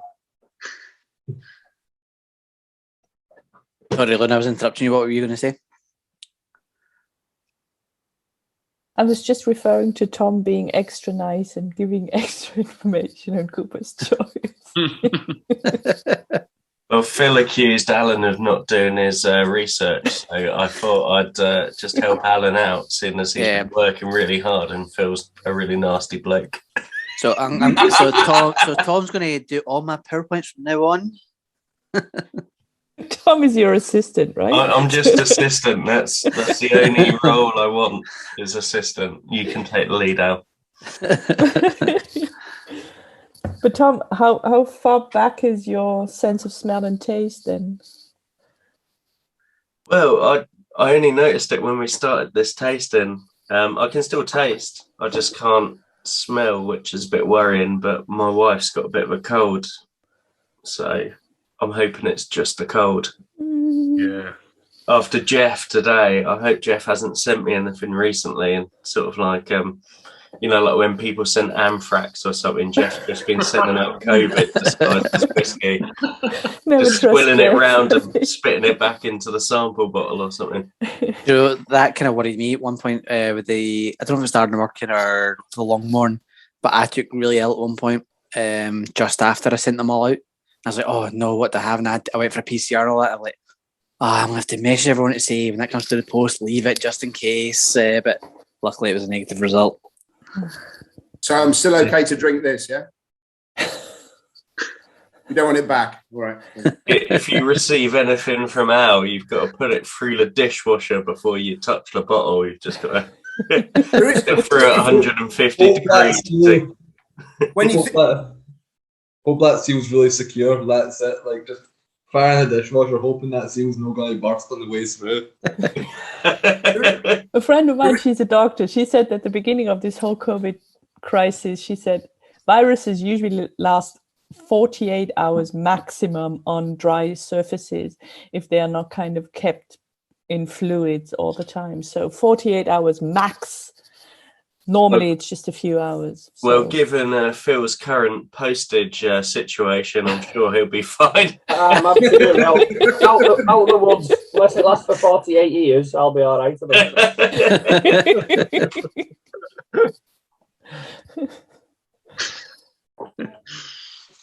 There is something very trusting, isn't there, about the whole whiskey community. Normally, I'd have to know somebody quite a long time before I put something in my mouth that belonged to them. But no matter what anybody else has told you, but people I've never met before sending me samples all over the place, and I'm just down in them like nobody's business. So, oh yeah, well, it's even the trust that it's the right whiskey as well. Do you know what I mean? It's like the fact that it goes, any old bollocks. it's like there's actually 7 different bottles of Bell's here that I've just added E150. I was going to say, yeah. I thought about 14 years ago you bought about 100 weight of Bell's bottles, and that's what all your splits have been. You made a fortune out of it. Alan, if you don't want 7 different type of bells, you better send your advent calendar back, mate, when that turns up. I've misjudged. Actually, because I've got a bottle of Bell's down there downstairs that I won a while, and the daft thing I've done was I opened it to put it in a highball or something once, and I feel like, I could have gave that to someone if it was being shut, but now I can't. It's there. But I keep feeling like, I keep banging on it and banging on it. Should I revisit it just to see if it's that bad? I'm like, it's that bad. Yeah, it's funny. Bell's is just not a thing in the Highlands. No, not up here anyway. It's either black bottle, grouse, or maybe white Mackay. Yeah, like all those I can stomach. Is it really, really bad? It makes me feel sick every time I have it. It makes me feel sick, even just 1 dram. It's perfect if you've got COVID and you can't smell or taste anything, I found. Luna, do you want me to send you a 1 litre sample? No, I bought Queen Margot from Lidl, right? For I think €4.50 or something.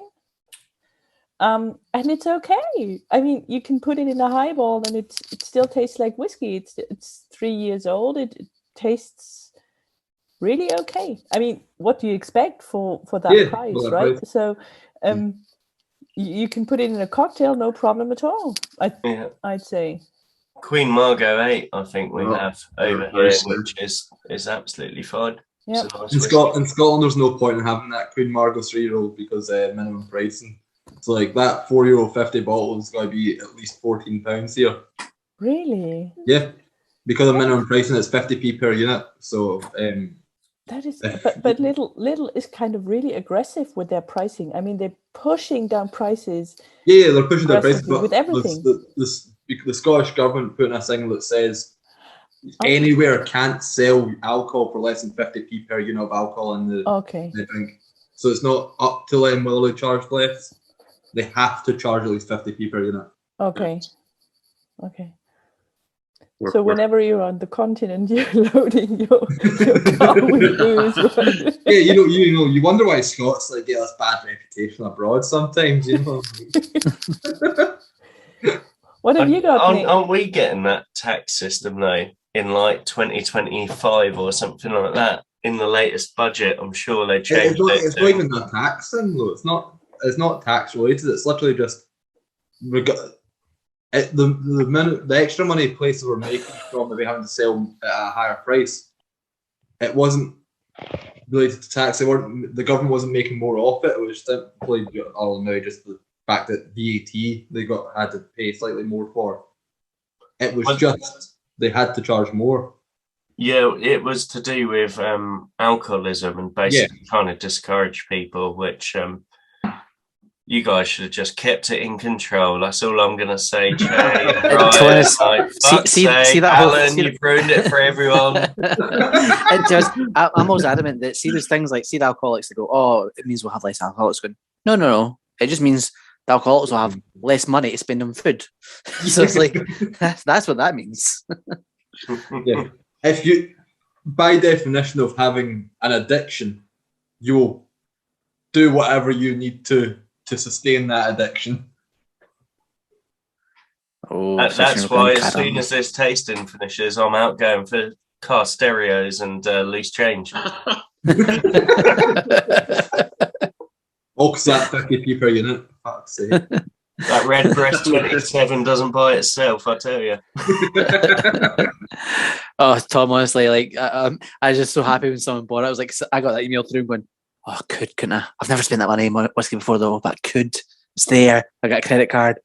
And then I was like, nah, but I just chickened out. It was 50 quid off. And honestly, when I drank it at the London Whiskey Show, it was the best thing my mouth had ever tasted. So I was just like, oh, fuck it.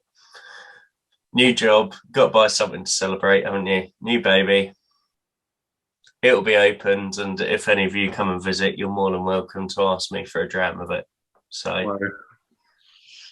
was quite surprised today to get an email back from first grad job I've applied to since fucking graduating.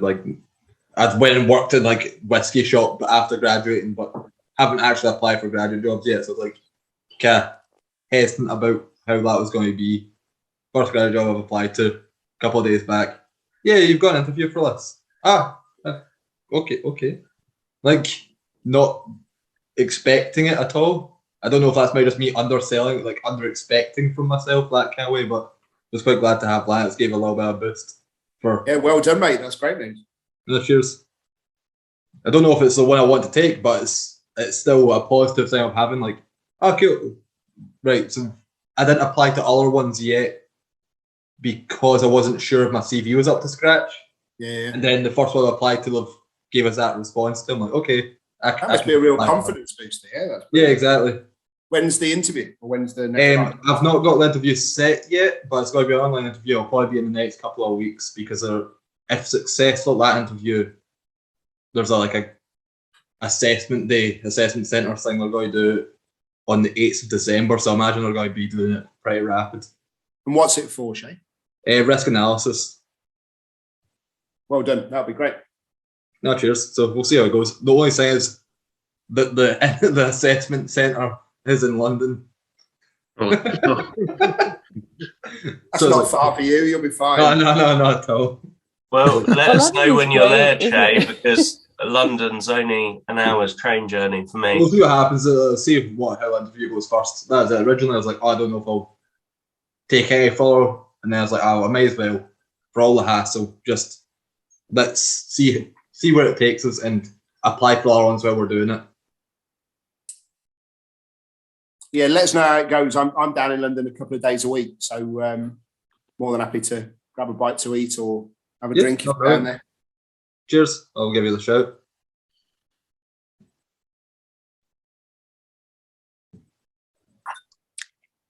Right, I think I'm going to move on to the Good Spirits Co one. Looking forward, I know Just some the- nervous of trying this. Is this the one you said you were introduced you to Teaninich? Yep. It's the first one I had that I really just got, like, first probably bottle a distillery that I hadn't really heard of, but I was trusting the Good Spirits Co at the time for like doing their tastings. I thought I trust these guys.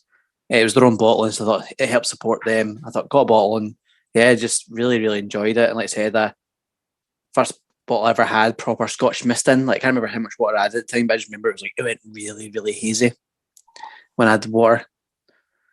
That is wow. I was too hasty. This was one of the 2 Teaninichs I got from Roy, but I already.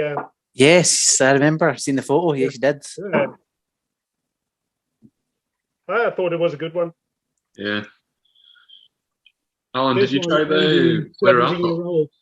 The celebrating 200 years, but only Teaninichs I've had so far. So, well, good introduction. Sorry, Ryan, was that the Good Spirits Co playing? Yeah, did you try their release? No, I never had a shot of it. I just put away the last dregs into a sample recently, so just sent you it. But I just think Good Spirits just know how to find good casks. That was unbelievable. Yeah. Well, this one, like I said, I had this one ages ago, so I happened to be in their tasting and mention it because that was their. It was either their birthday tasting or it was I think maybe it was a charity tasting. It was all their previous bottlings. Yeah. So it's 6 or 7 of their previous bottlings. Tried it. Teaninich wasn't in the list, but I remember saying to them going, "That was my first experience of urine bottlings," and blah blah. And they went, "Oh, we just today went back online." I went, "What do you mean?" And I went, "Oh, when we got the parcel, we only ordered half the bottles, and when we forgot the other half of it up at that distillery." And they said they got a call 2 weeks before that tasting and go, "Are you ever picking up these bottles?" And they're like, "Oh, completely forgot." So they brought the other half back down, and yeah, like so. That's so nice to hear that professionals like them make such mistakes. I mean, forgetting half the bottles in the distillery. That's kind of really. It's really mainly because the size outfit they don't have a lot of backroom space. So like most of their stock's on the shelves with some in the pack, but not a lot. Like they just don't have capacity to store things like that. So yeah, like they're always storing things elsewhere with usually other suppliers or distilleries and then getting it in. So rooms in Glasgow must be the rent must be horrible, right? If they don't have really room to stock anything, right?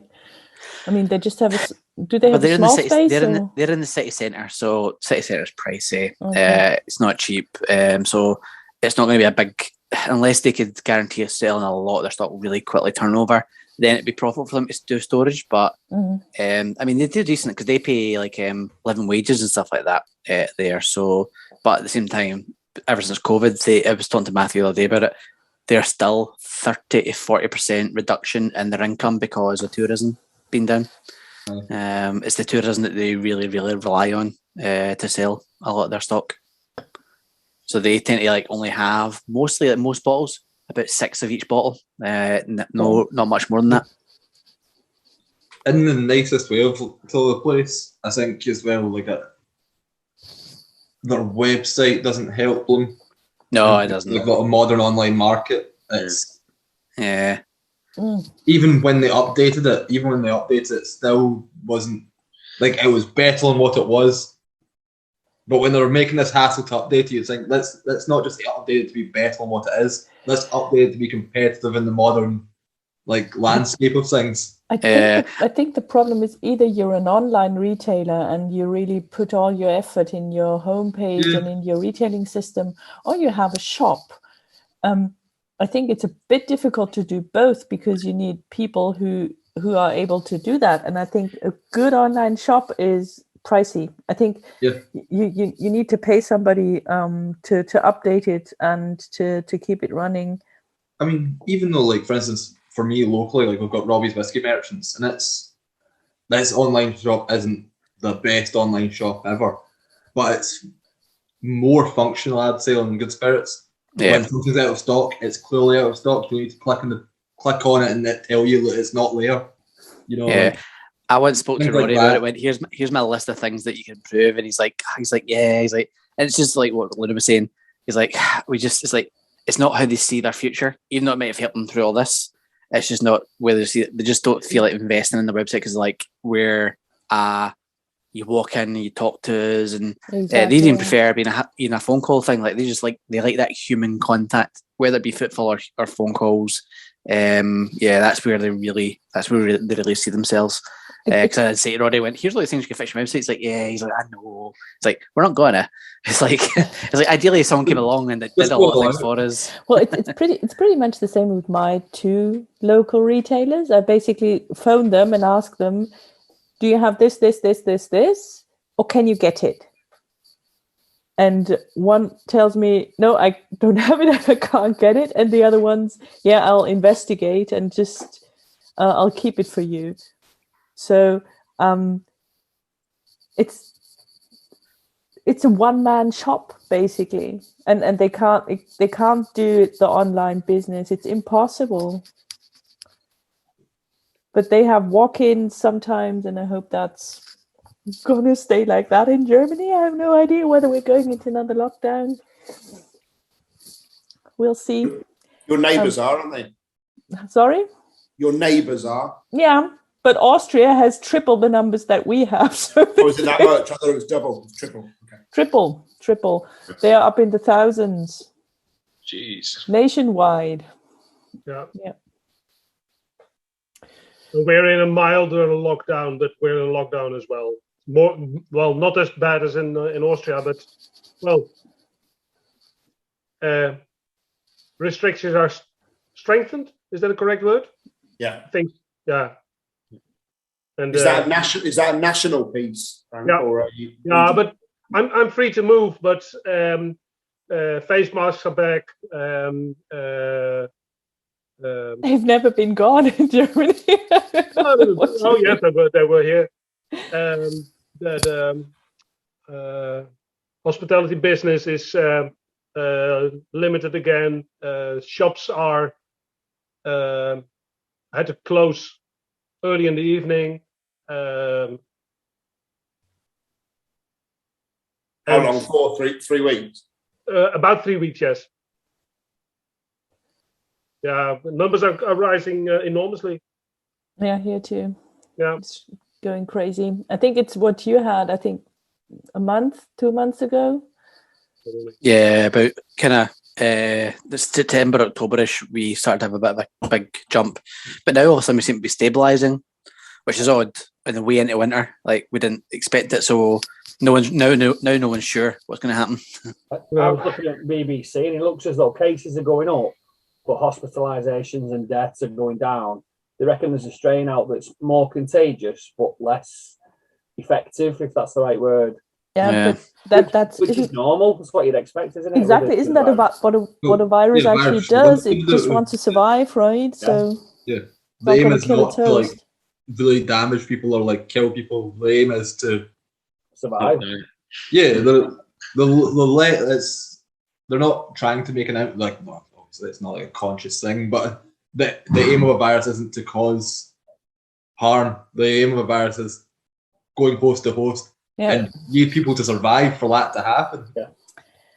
And how far are those booster vaccinations going in the UK? Because they're only starting here. 40-year-olds are coming soon, I think. They're looking for trying to get people over 40. Yeah.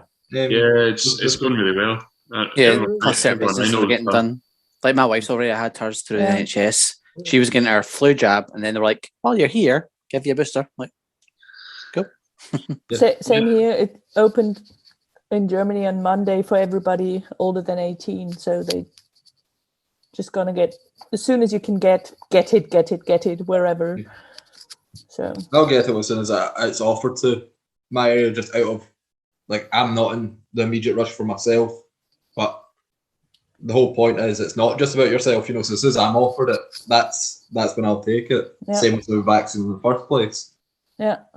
I've got sick and tired of seeing people I know giving it nonsense about, you know, like that conspiracy, like to the point where I just went, you know what, actually, just shut the fuck up. Well, to the point where it's like there's certain people that you know, I was like friends or acquaintances with, so you'll beforehand. It's just that way of like, nah, you know, I don't need to deal with you at all. Let's just like let's nip this in the bud.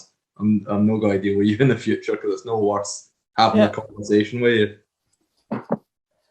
Yeah, same here. Yeah. I mean, there are people in my sports club, 2 people. One person refused to get vaccinated because he was just afraid, which is perfectly okay. But he was convinced when our chief trainer, I'm practicing martial arts, so when our sensei said, either you're getting vaccinated or you're not training. Yeah, so he got vaccinated. And the other one is just basically an idiot who watches too many YouTube videos of people who. I'm not a chemist.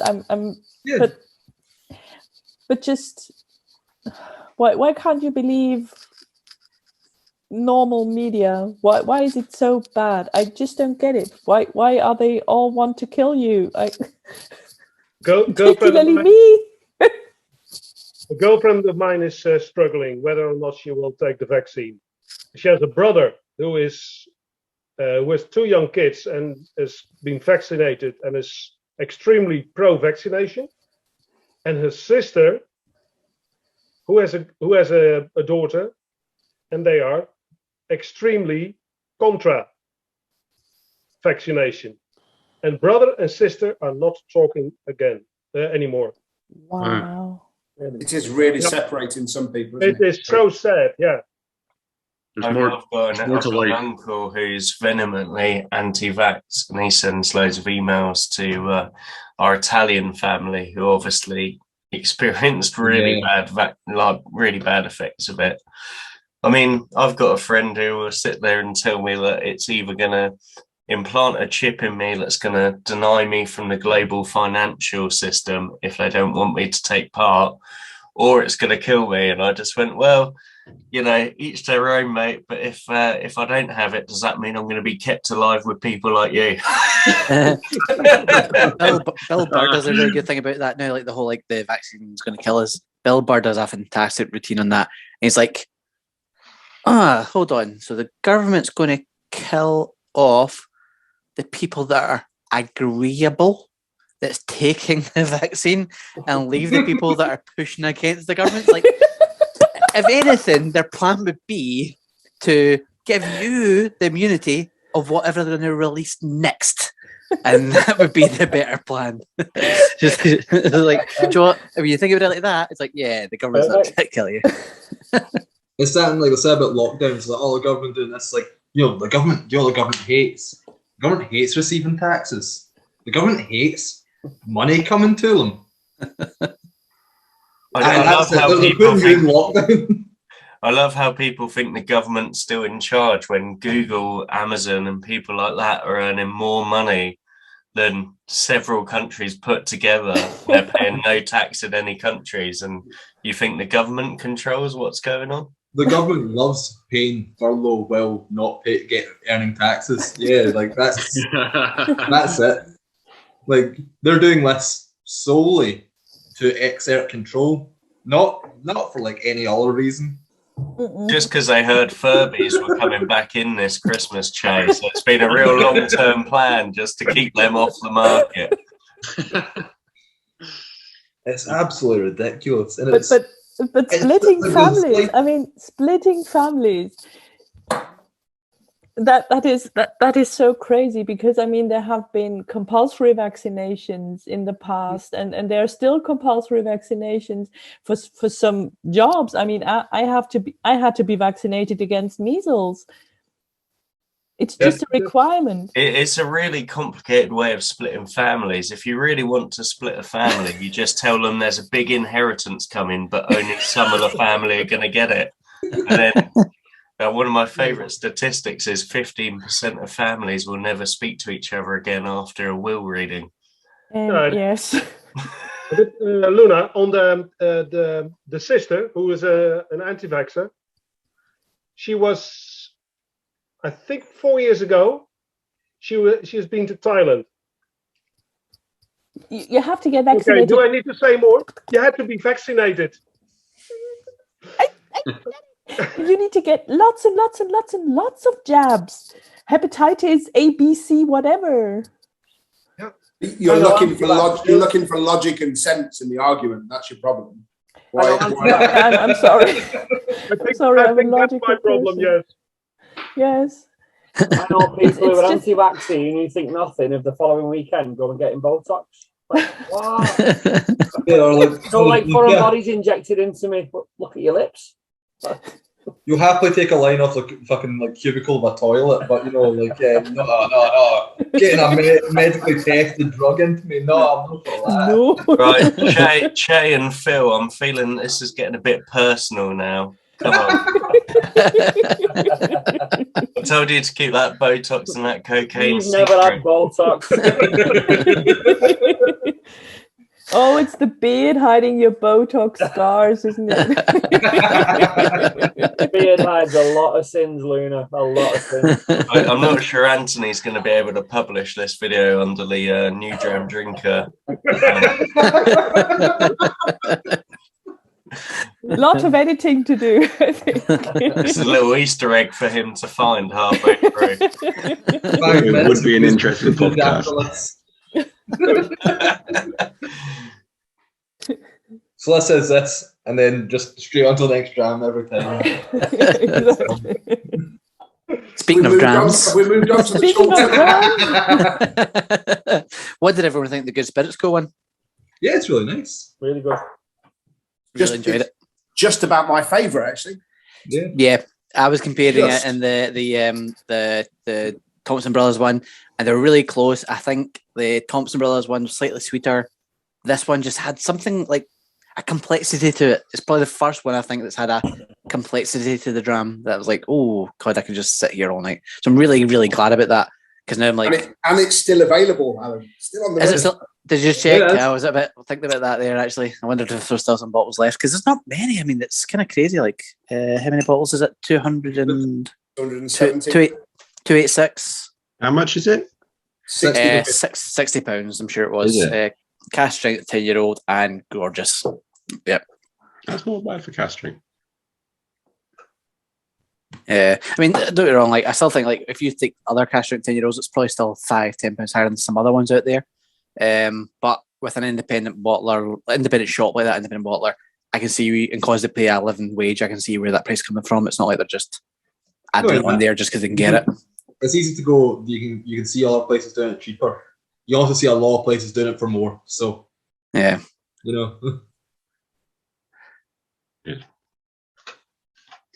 Yeah, I think I might have to invest in another bottle now, just because I feel like I'll miss it. It's one of my favourite Teaninich so far that I've ever had. Christmas is coming up, and I've just made some very silly purchases. What have you bought? Oh, too much.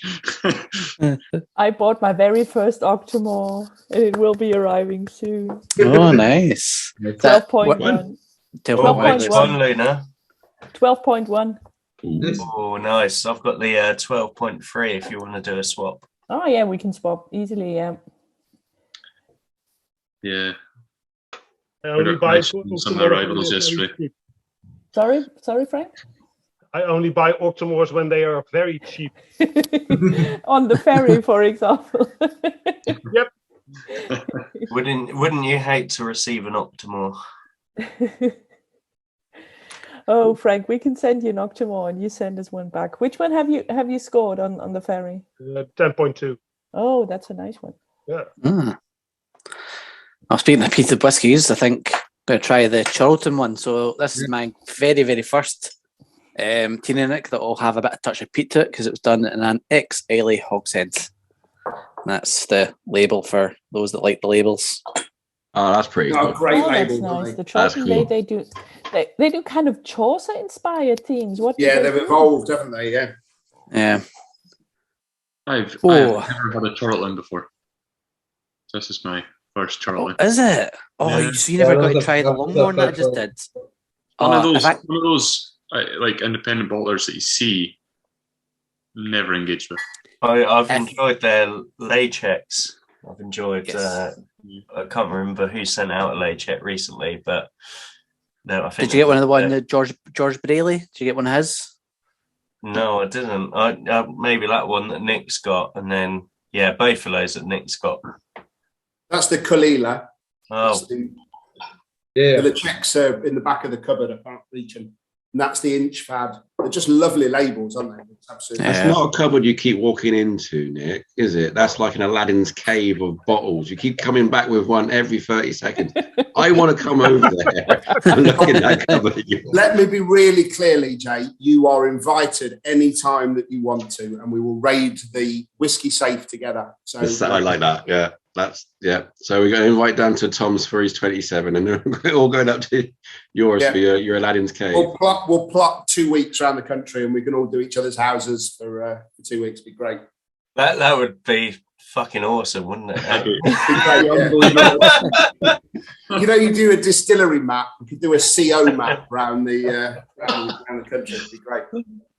No, they're just fab labels. I love them. Yeah, that's really, really, really nice. So Inch Fad's peated, is it? Yeah. Yes. One of the many Loch Lomond peated. I just wanted to ask. It's definitely a Loch Lomond Inch Fad, Inch Marine, Inch. Yes, it's Loch Lomond. Yeah. Inch away. Yeah. The Crofton Gay is a Loch Lomond as well, I think, and that's So that's the one that they purposely that and Inch Fad are the two that are the independent bottler names, and then everyone else is their own names, I'm sure. All the other 5 names are Loch Lomond, okay. Yeah. I only knew that because I was obviously at the distillery with Jim Whiskey Novice and asked that question because I'm so confused. Because at first I thought Inch Fads was peated and Crofton Gay wasn't, because the Crofton Gay I had wasn't peated. And he's like, yeah, but then he's like, you can get a Crofton Gay peated. I'm like, what? Hold on. It's Crofton Gay was peated through 80 Rat Crate, and I loved it. I had a sample of it. And then when I joined SMWS, I was given a bottle, you can do a thing where you get a random bottle from them, and it's pretty cheap. And it was a 7-year-old Crofton Gay, so I was like, I had one of these, I loved it. That peatiness in it. I tried it and I was like, this isn't peated. Or at least because I love it. I haven't opened this one yet, so I have no idea. It's 13, so I'm hoping it's got something to it. So I'll crack it soon, but it'll be interesting to see what it's like.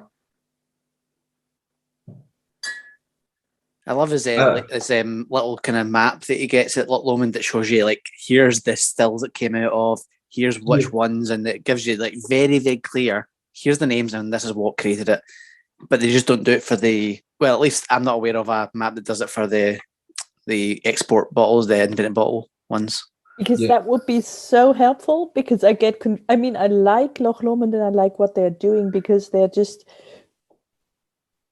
kicking on some knees of the SWA, and I think that's just great. Yeah, well, he has a good relationship with them, because Mike, I was talking to Michael with it, going, how do you get on with them, and the rules that they set? He's like, I'm a big fan of their rules, because he's like, I think Scotch has to be protected, and don't be wrong, he's like, I want it to experiment, but he's like, I want it to be controlled expansion rather than let's just throw anything at the wall and see what sticks, because he's like, otherwise you might destroy the name of Scotch. He's like, that's his specific interpretation of it. But they keep making applications to it, so he's got a good relationship with them, because if every new experiment he does, he's just going through channels and going, right, can I do this? Can I do that? And here's the reason why, and he tries to justify it, and so he's got a really, really good working relationship with them for all these experiments that he's doing. It's not the asking for forgiveness, because it's easier than asking for permission. It's like, I'll actually just go through and ask him, is this all right? Can I do this? And see what happens. That's actually a clever approach, because I think he's just doing interesting things with these different stills, and if the SWA has any sense at all, they of course approve of that, because it's happening in Scotland, and if this experimentation would be happening anywhere else, that's not something that would benefit Scotch whiskey. So even the stuff he's doing with yeast and that as well, see anything that's got wine yeast now that comes out of Loch Lomond, I am comfortable getting it. I know it'll be good. Think about it that way as well, when your experiments are being done at that point, pre-distillation or distillation, you probably want to make sure that's all right. Experimenting with like Glenn Murray's cider cast like comes into mind, and you did a cider cast finish, and you were told you couldn't do that, but because you did it first and started selling it before they told you couldn't, you were able to sell what you had of it first. Not every cast but release you were doing, you were able to sell. You know, it's easier to do it that way. If you're doing distillation, you really want to make sure that what you're doing is okay beforehand. You've got a long time to settle on that. Do anything with it. Are you okay, Tom? I think you need some cask strength whiskey, Tom. Hear that? Do you need some attention, Tom? I didn't realise I was off mute, but thanks. Worried about your health there. Yes, really. No, it's all good. I was just wait a sec. I was just getting a link to what you guys were talking about. Here we are. And it makes you cough. That is what made me cough. It's all a concentration, Frank. Oh, okay. God's sake, man.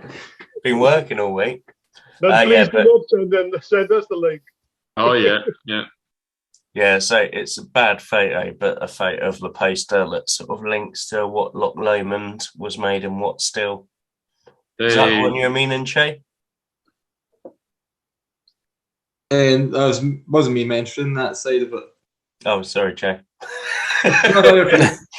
No, I think that's isn't that what he also showed? He went through all that stuff. Yeah, that's Alan said about it. But it's funny how that's a key thing, having a good relationship with the SWA. Yep. As soon as you've got a good relationship, you can kind of really push the rules, because you can start saying, look, I'm going to do this. How do we label it? He's obviously not too fussed about the 100% malt becoming single grain because he's put through a continuous still. He's just going, look, I think it tastes good enough, and it's working. A lot of people the SWA kind of argued that you weren't allowed to say 100% malt on the label or something like that. You know, if they really want like he's obviously going, they want to push hard against it. That's my mash bill. My mash bill is 100% malt, so you can't disagree that my mash bill is incorrect. You can't tell me I can't say that. I get that, but you know, if they really want to push back against you, it's like, oh, you can't say it's malt because that if people think it's single malt or whatever, even though it says single grain on it, you know, they could have tried to argue something. Yeah. But instead they went through it right and okay, we've had to call it single grain, but we're able to tell people more about what's in it still. Yeah, and I need to look back one of the old Whiskey Tribe videos, because I was talking to them about the fact that they're technically one of the only, if there might be more, but they're one of, at least, if not the only one of very few distilleries that can technically do a single blend, because they have something that's called a single grain, even though it's 100% malt, but then they can put it together with a malt and then call it a single blend. But they have a single blend, don't they? Well, they didn't technically have it, but I think the SWA doesn't allow the term single blend in Scotland, even though it is what we call a single blend. So I was talking to, because I'm almost convinced on the Whiskey Tribe they took the bottle, and I think in America, because the label is allowed, I'm sure the Whiskey Tribe go, here's this one that's both the single grain and the single malt. I don't know if they just called it single blend or if it says on the bottle single blend, because I asked Michael, is the one in America that you export, does it say single blend? The bottle is like, no, we don't put single blend in anything. I was like, I was convinced it was, so I need to go find that video and see, because I was convinced they'd put single blend on the bottle. I thought it was America. Like, so technically this is a single blend or something like that. Yeah, I wonder if I convinced myself that's what it was, and they're just saying that it wasn't on the label. But I just felt like the image, even on the JPEG, the thumbnail said single blend, but I might be wrong. Yeah, no, SWA are pretty good at making sure that the message is clear anywhere it goes. So. And single blend is confusing. Yeah, it actually is confusing. I mean, even grain whiskey distilled from 100% malted barley is confusing. Yeah. If you don't know Loch Lomond as a distillery, it is confusing. But I just like the audacity that they have, and that they are able to put out so many interesting and daring releases. It's just great, and it's not all cask management. That's what I find interesting. It's not all about the cask. They do yeast experimentation and distillation, and the casks are not that relevant. The complete opposite of what Billy Walker is doing, basically, isn't it? Yeah. Two very interesting things. Billy Walker on the cask side and McLoughlin on the experimental distilling part of it. Yeah. It says the more people you talk to, like, or at least for me, the more people I talk to who are right into whiskey, what side do they prefer? Do they prefer like the big, heavily like cask influence side, or do they prefer that spirit heavy, ex-bourbon, refill bourbon? More and more you hear people saying like, oh yeah, that refill bourbon or ex-bourbon's their preferred style. So like that spirit experimentation makes so much more sense for that as well, that you can use these lighter casks but still show off the variety. And I think I love the fact that McLoughlin does it, because it's a for marketing it's a nightmare. How do you it's very easy to market sherry cask matured, sherry cask finish, or XYZ different cask you've used. It's a lot harder to market the way you've distilled something to like a mass market. Yeah, that's absolutely true, because distilling, I don't know a fig about distilling. I know that it boils and that's about it, right? Yeah.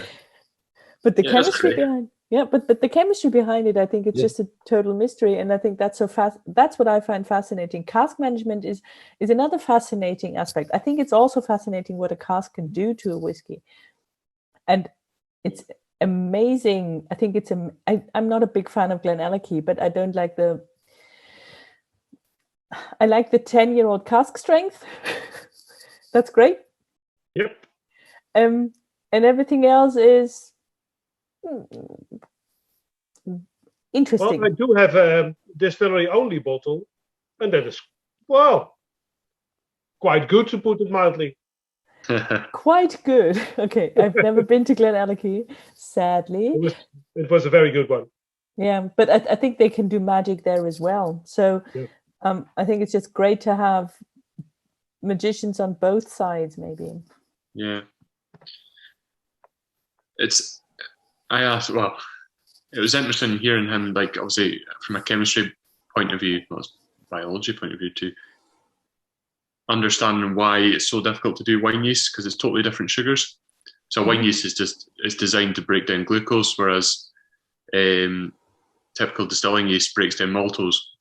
Like they're designed for totally different sugars, so it's so hard to like throw wine yeast into a malted barley wort.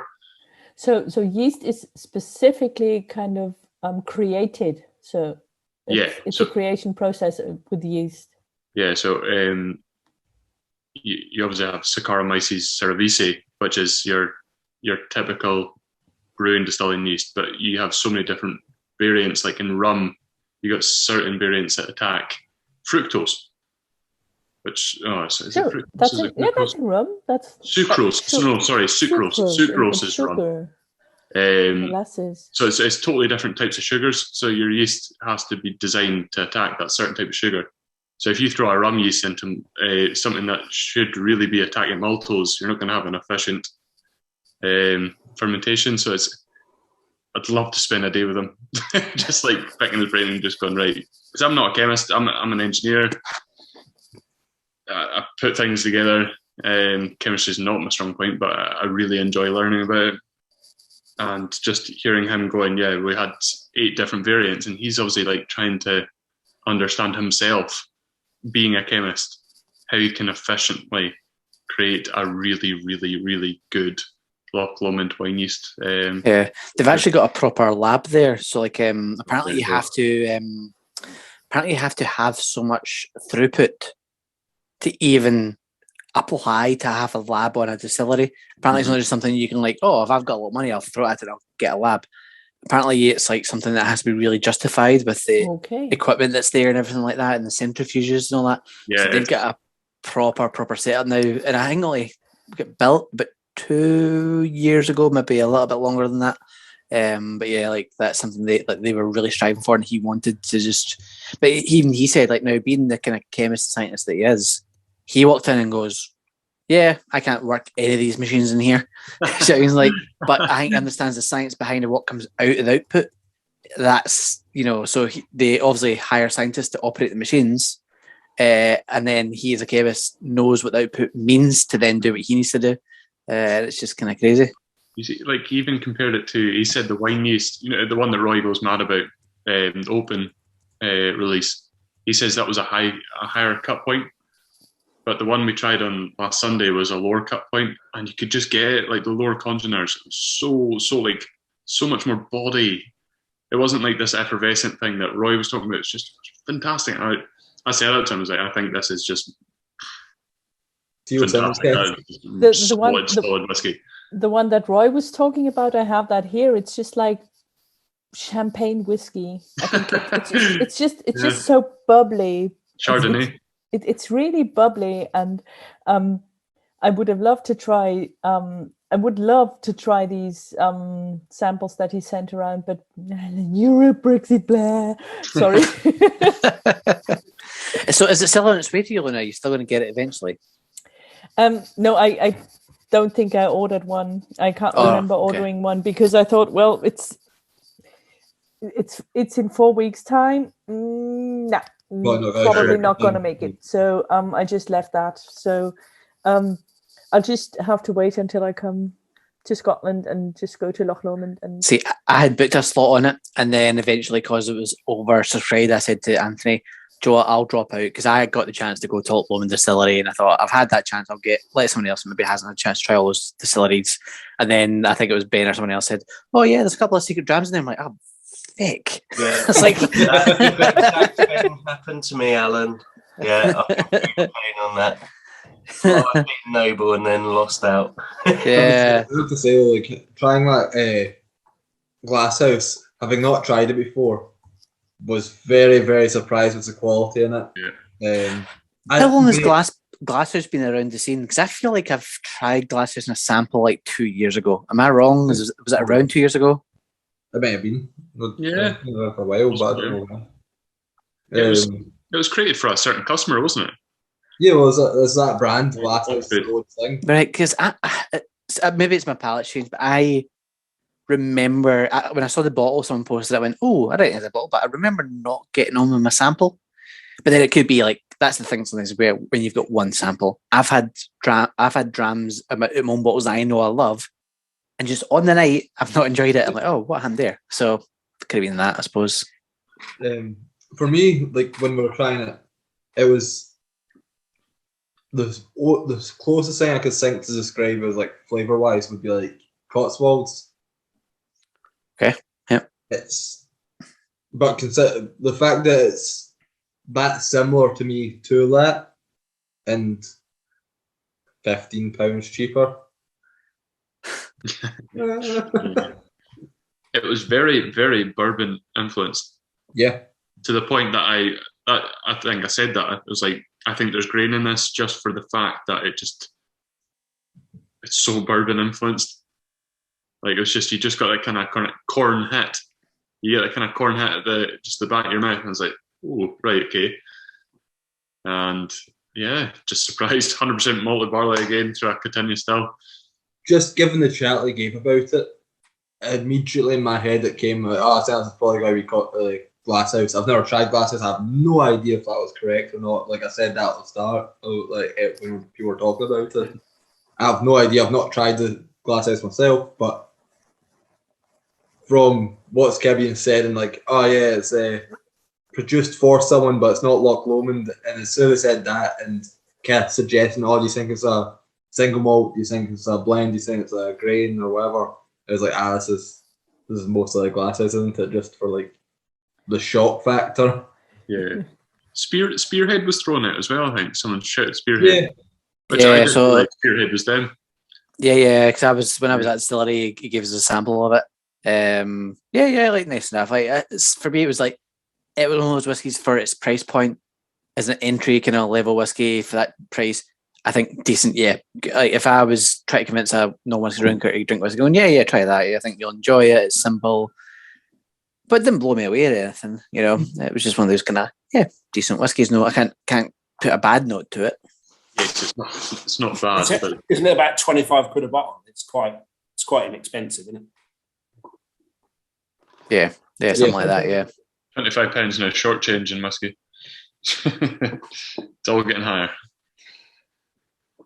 So, what are people thinking of the XIley Charlton?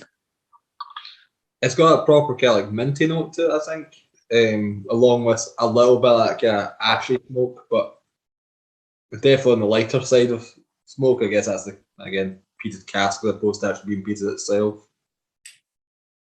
It still amazes me how much peat comes from the wood, though. Yeah, it's noticeable. It's not like you can clearly see it. You're not having to search for it. Yeah. Certainly quite ashy before water. What the ash kind of disappears with. The water really softens it, doesn't it? Yeah.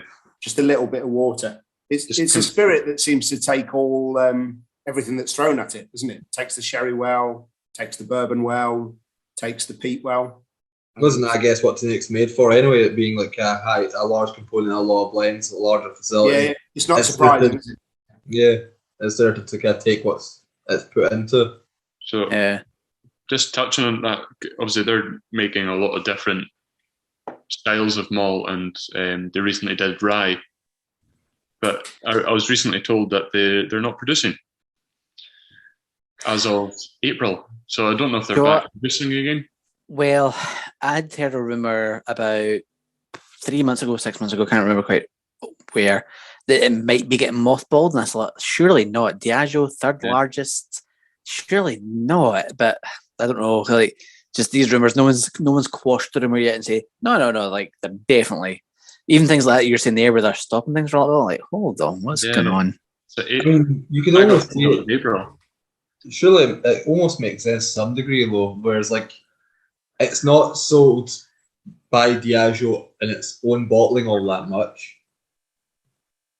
If, in the same regard as, say, Springbank having to adapt and make more, like, and for a longer period, like it's 12 years till that impact is felt. It's 5-10 years till this impact's felt from shutting. In 5 years delay, in 5-10 years delay, that impact that the blend they're making using Teaninich is selling as much with the growing prevalence of malt whiskey. Do you think that's as useful? Because that's what it's mostly used for. It's related to Strathmill's not producing. Mm-hmm. I was recently told they're making gin. So you can tell, like, these big blend inputs are obviously they're not required. They'll just see them as something that can just sit there and do something else or do nothing. It's crazy because given the size of it, it would really take the scale of the place. It would really take a big company to take over that and go with it and keep it going. Yeah. It's not just one of these. You're not just going to get someone new that you've never heard of. It's not Glenallachie. Over that. You can't have something like Glenallachie. It's a much bigger scale. So how much do they produce? Teaninich is a little workhorse, isn't it? So it's 10 million and 200,000 litres. And it all goes into blends. Majority. Blends and independent bottles, but mostly blends because independent bottles are, even though there's a lot of them, like there's loads, but it's still like it's probably a fraction. Teaninich is a bit kleinlichy, I think, isn't it? It's a very chameleon malt. It kind of fits together well with other malts, and if it goes into blends, it really fits well. Kleinlich is, they tell you that it's the main input into their 18, Johnny Walker 18. Okay. It's part of the Johnny Walker thing now, so they just basically say, look, that's Kleinlich is Johnny Walker 18. That's part of the visitor experience now. So it's very Johnny Walker led. Same as Clua, same as you got Cardew and corners pushing that idea. It's the Highland corner. Yeah. for It's a Teaninich. shame. It's a 600 shame. at the table. It's kind of a shame. It's the same as like how Glen Turret used to be like the home of famous grouse. You know, instead of talking about the distillery for itself, it's let's talk about it through the blend it goes into, and you're like, well, it does a lot more and a lot more interesting things than that. Yes, fair enough to bring it up, especially your company owns the blend. You want to probably market it somewhat, but you know what? The blend gets enough marketing. Like that's the whole point of blends. Yeah. Does it need? Does it need? You need to market the blend more by the distillery. The people come to the distillery probably don't care all that much for the blend. Or that's a hope, I guess. That's again coming from the perspective of people who are really interested in it. Mm-hmm. But surely you're not getting that many people that don't care about whiskey going up to Klein. It seems a bit of an awkward place to get to for the sake of talking about Johnny Walker. Yeah, well, Bro isn't the easiest to get to. Yeah. Either's Cardew. Like you look at Cardew. Oh, Cardew. You could arguably Kalila and Teaninich. The three of them are not easy to get to. I'm trying to think what Cardew. Do you know what Cardew feeds into mainly? No, I used to. Someone, because I was trying to find it, I thought I'd saved it. Someone put a post recently, and it was almost like it was a really large post somewhere. I feel like it was on that Whiskey Fun, not Whiskey Fun, the Whiskey Something Before You Die Facebook group where it is. I'm sure someone put a post on there. I feel like it's been deleted because I've no longer got it on my Facebook. And it told you all the distilleries that go into blends, and then all the blend, and then a list of all the blends underneath each distillery. And I thought, wow, this is a great post. It's a great one for feeding back and looking back to go, what does that go into? What does that go into? And now I can't find it. So I feel like I wonder actually if it's been like almost like, no, this information shouldn't be out there. So it's like somehow deleted. Because it's like Kalila, you know, it's black. It's always been black or green label. So it's any blend with a slight bit of peat. It's not even just those. It's just any blend that has peated components. Exactly. Yeah. I love Kalila. Putting out there. It's here I am. Two some of my favorite distilleries, Teaninich and Kalila. Diageo. A lot of people bash Diageo, but shame. Sometimes shame. Kalila is great. I love Kalila because they have this tangerine kind of orangey taste beneath the peat. It's so distinctive, and it's that lighter thing you get to it. Just don't there in some flowers. Yeah, I get that light thing, but I always get like and some people are like, what? Cooked fish?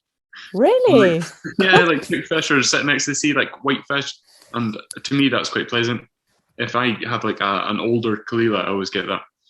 Okay. Yeah, I have to try that because I'm not sure if I've ever had an older Kalila. Really, I've only ever had like the. I don't know if I've ever had the Teaninich. I need to send you samples. What have you got there? I've always had like 12 or under. Kalila. I've actually. And Kalila is another workhorse. 22-year-old Kalila somewhere. Kalila is another workhorse, and I think Diageo. Some people bash it. Of course, it's a multinational corporation, and it can change at any time. But I think they have the opportunity to have distilleries just, well, do whatever you want. We don't fucking care because we have so many. Yeah, they do. Long road to redemption. So. Just and just produce. Long road is class. I think that's why I like Torabig, because Torabig's very high cut points, similar to Kalila. So the first time I ever drank Kalila, Torabig, I was like, wow, Kalila. And everyone agreed. They're like, yeah, it's like citrusy. It's totally Isla, isn't it? It's just so Isla. It's like, well, it's on Sky, but it doesn't taste like. And I feel bad because Rassay's got its own thing, Talister's got its own thing, but Torabig's very kind of similar to Kalila. And I think everyone just jumps on that and goes, oh yeah, it tastes like Kalila. And you're like, no, but they're trying to be their own thing. But they're so young. I mean, and just give them time. Give them time. I mean, and I think what they put out there in their first release and in the Old Glen, however you pronounce it, no idea. It's actually good stuff. It's tasty. It's young, yes, but it's really tasty. Did Whiskey Pioneer have an Ogleen? Oh, sorry, Alan. I just noticed it on the photo in the recent email from Whiskey Pioneer, and it showed you like what's been released so far. Was there a Torravig Ogleen? Yeah, so I missed that as well, but yeah, apparently there was. What I don't get is I joined at the beginning, so I don't know how I missed it. Or is it an extra or something? Me as well. I thought I'd signed up for the very first. I think you must have done one to a couple of mates, which was just a bottle split. Right. And then beyond that, to Germany. We've got Ogleen for the Southern Whiskey Club. He got like some bottles for it because he like sold it on his own website. As part of this new shop launch? It all went to Germany, I can tell you. Setting the shelves there. 40 bottles like in every shop. 40 bottles for the UK and the rest went to the continent. I preferred, so I got the first release, which I got a sample of, but I haven't opened the bottle. But I loved the first release, and then at the whiskey show in the Midlands that Lee J is coming to next year, we I didn't think the Ogleen was as good. Right? Yeah. I think you're the first to tell me that. 'Cause most people seem to say the second they prefer to the first, so you've the other way around for you. But now he's gone. What? Yeah, it's been happening all night. I'm not actually sure He's chickened out. Yeah, he's chickened out. I tried the first You're chickening out, right? That's the only I've tried it. But when I tried the first release at Potstill, I tried then the Ballock and Edredale Cuvée, like the 8-year-old to do. It's a mix of both. I tried them, tried the Edredale, and went, okay, yeah, if I'm going to pick up either of these, going to pick up the Edredale because that was a belter. Like, just really different. Oh, Nick's just brought another bottle. Coolila by James Eady. Yeah, there we are. I knew it. One of my favourite ever whiskies. This is. Which one's that? Oh, the Palactado. I heard that was good. I thought it was fab when Ryan was talking about Kalila and what an underrated distillery it is. I just think that's the Southport one, is it? Right. Lovely. 9-year-old. That's all you need. Right, well, I've got to log off now. Before you go, Tom, for my Christmas, I just because we were talking about Teaninich and someone posted this link on the WhatsApp group we're on. It's 50 quid off, so cheap. I don't know if that's going to come through. Oh, it's backwards. 45-year-old, just 695. So. That's my birth year, Alan. I'll get one of those. That's reasonable. So if anyone would like to donate, there's a GoFundMe set up. It's hashtag Alan in Scotland GoFundMe, and just any little bit you can donate would help him get that for Christmas. No, it's a great tasting, Alan. Thank you very much, mate. No worries, Tom. Cheers, Tom. Have a good night, everyone. Tom, sorry. What was the donation about? I was just grabbing some Kilchoman. Oh, yeah. Oh, sorry, Lena. Yeah, so there's a guy in the group. He really needs a 1975 bottling, and his name's Alan. He put on the tasting tonight. If you could just donate, I don't know, £450 to his collection. No problem. I think we could feed an Alan for Christmas. Feed an Alan at 1975. We can get him a Fettican 28 for that. Oh God, that is one distillery so far. I keep trying different bottles. Friends of mine got the Whiskey Broker bottle that was just released. I went, okay, I'll give it another go. I just cannot get on with that distillery. You can buy him a Fettican 28 and he will just chuck it in your face, Luna. Like the ungrateful bastard he is. Night, everyone. Have a good evening. Take care. Night, Tom. Fettercan. I had a great Fettercan, Lady of the Glen Fettercan. It was fiendishly expensive, but Lady of the Glen is, that is the one thing that put me off. Lady of the Glen. Lady of the Glen is expensive, but it was sublime. It really was sublime. So are they quite consistent the way, like, 'cause Adelphi can be quite expensive, but they're very, very good at picking casks. Are Lady of the Glen the same then? Like, very good? Yes. Okay. Really? Nick doesn't look sure there. I'm absolutely sure. They get it right about 4 times out of 5. Right. So they are really good, but they are top end for me of an independent bottler. They are top end. You pay for it. Yeah, I've never tried a Lady of the Glen. It's always been priced. I've never really heard many people talk about them. They say, like, and that's something where it shows your words of mouth works, because like Adelphi, heard enough people talk about it, trusted enough people. I went, I'm taking gambles in Adelphi, and now I've bought enough Adelphi now that I'm like, yeah, I'm comfortable with Adelphi. It's such a rich market now, isn't it? The independent bottling market. Some of them, yeah. There's so many young independent bottlers who also kind of try to get it right, but just don't have the connection. And see the newer ones as well. Like, it's the gamble, like, going, are they? Because when a new one comes out and they do a large price, I'm like, okay, they're new, so I'm expecting a larger price anyway because they're new. It's funding the beginning of them, but I'm like, are they trying to chase the Adelphi and Lady of the Glen thing? And they're like almost trying to translate you to thinking higher price must mean good cask, because I'm always like a bit worried about trying it with some of the newer ones. I'm like, I just don't know if that's what it is, or if they're just trying to get into this market, because whiskey is in a boom right now, and I just worry sometimes that they're just trying to capitalize on that market. Mm-hmm. When at Stirling Whiskey Festival, Lady of the Glen was there. And actually, so I tried 2 other whiskies when we were there. The 9-year-old Teaninich finished in port casks, and surprisingly good price. It was like £50 for it, which isn't ridiculous. Wow. But it's Did you say Teaninich there? Yeah. A port cask. God, I've not heard of this one. Right, I need to find it.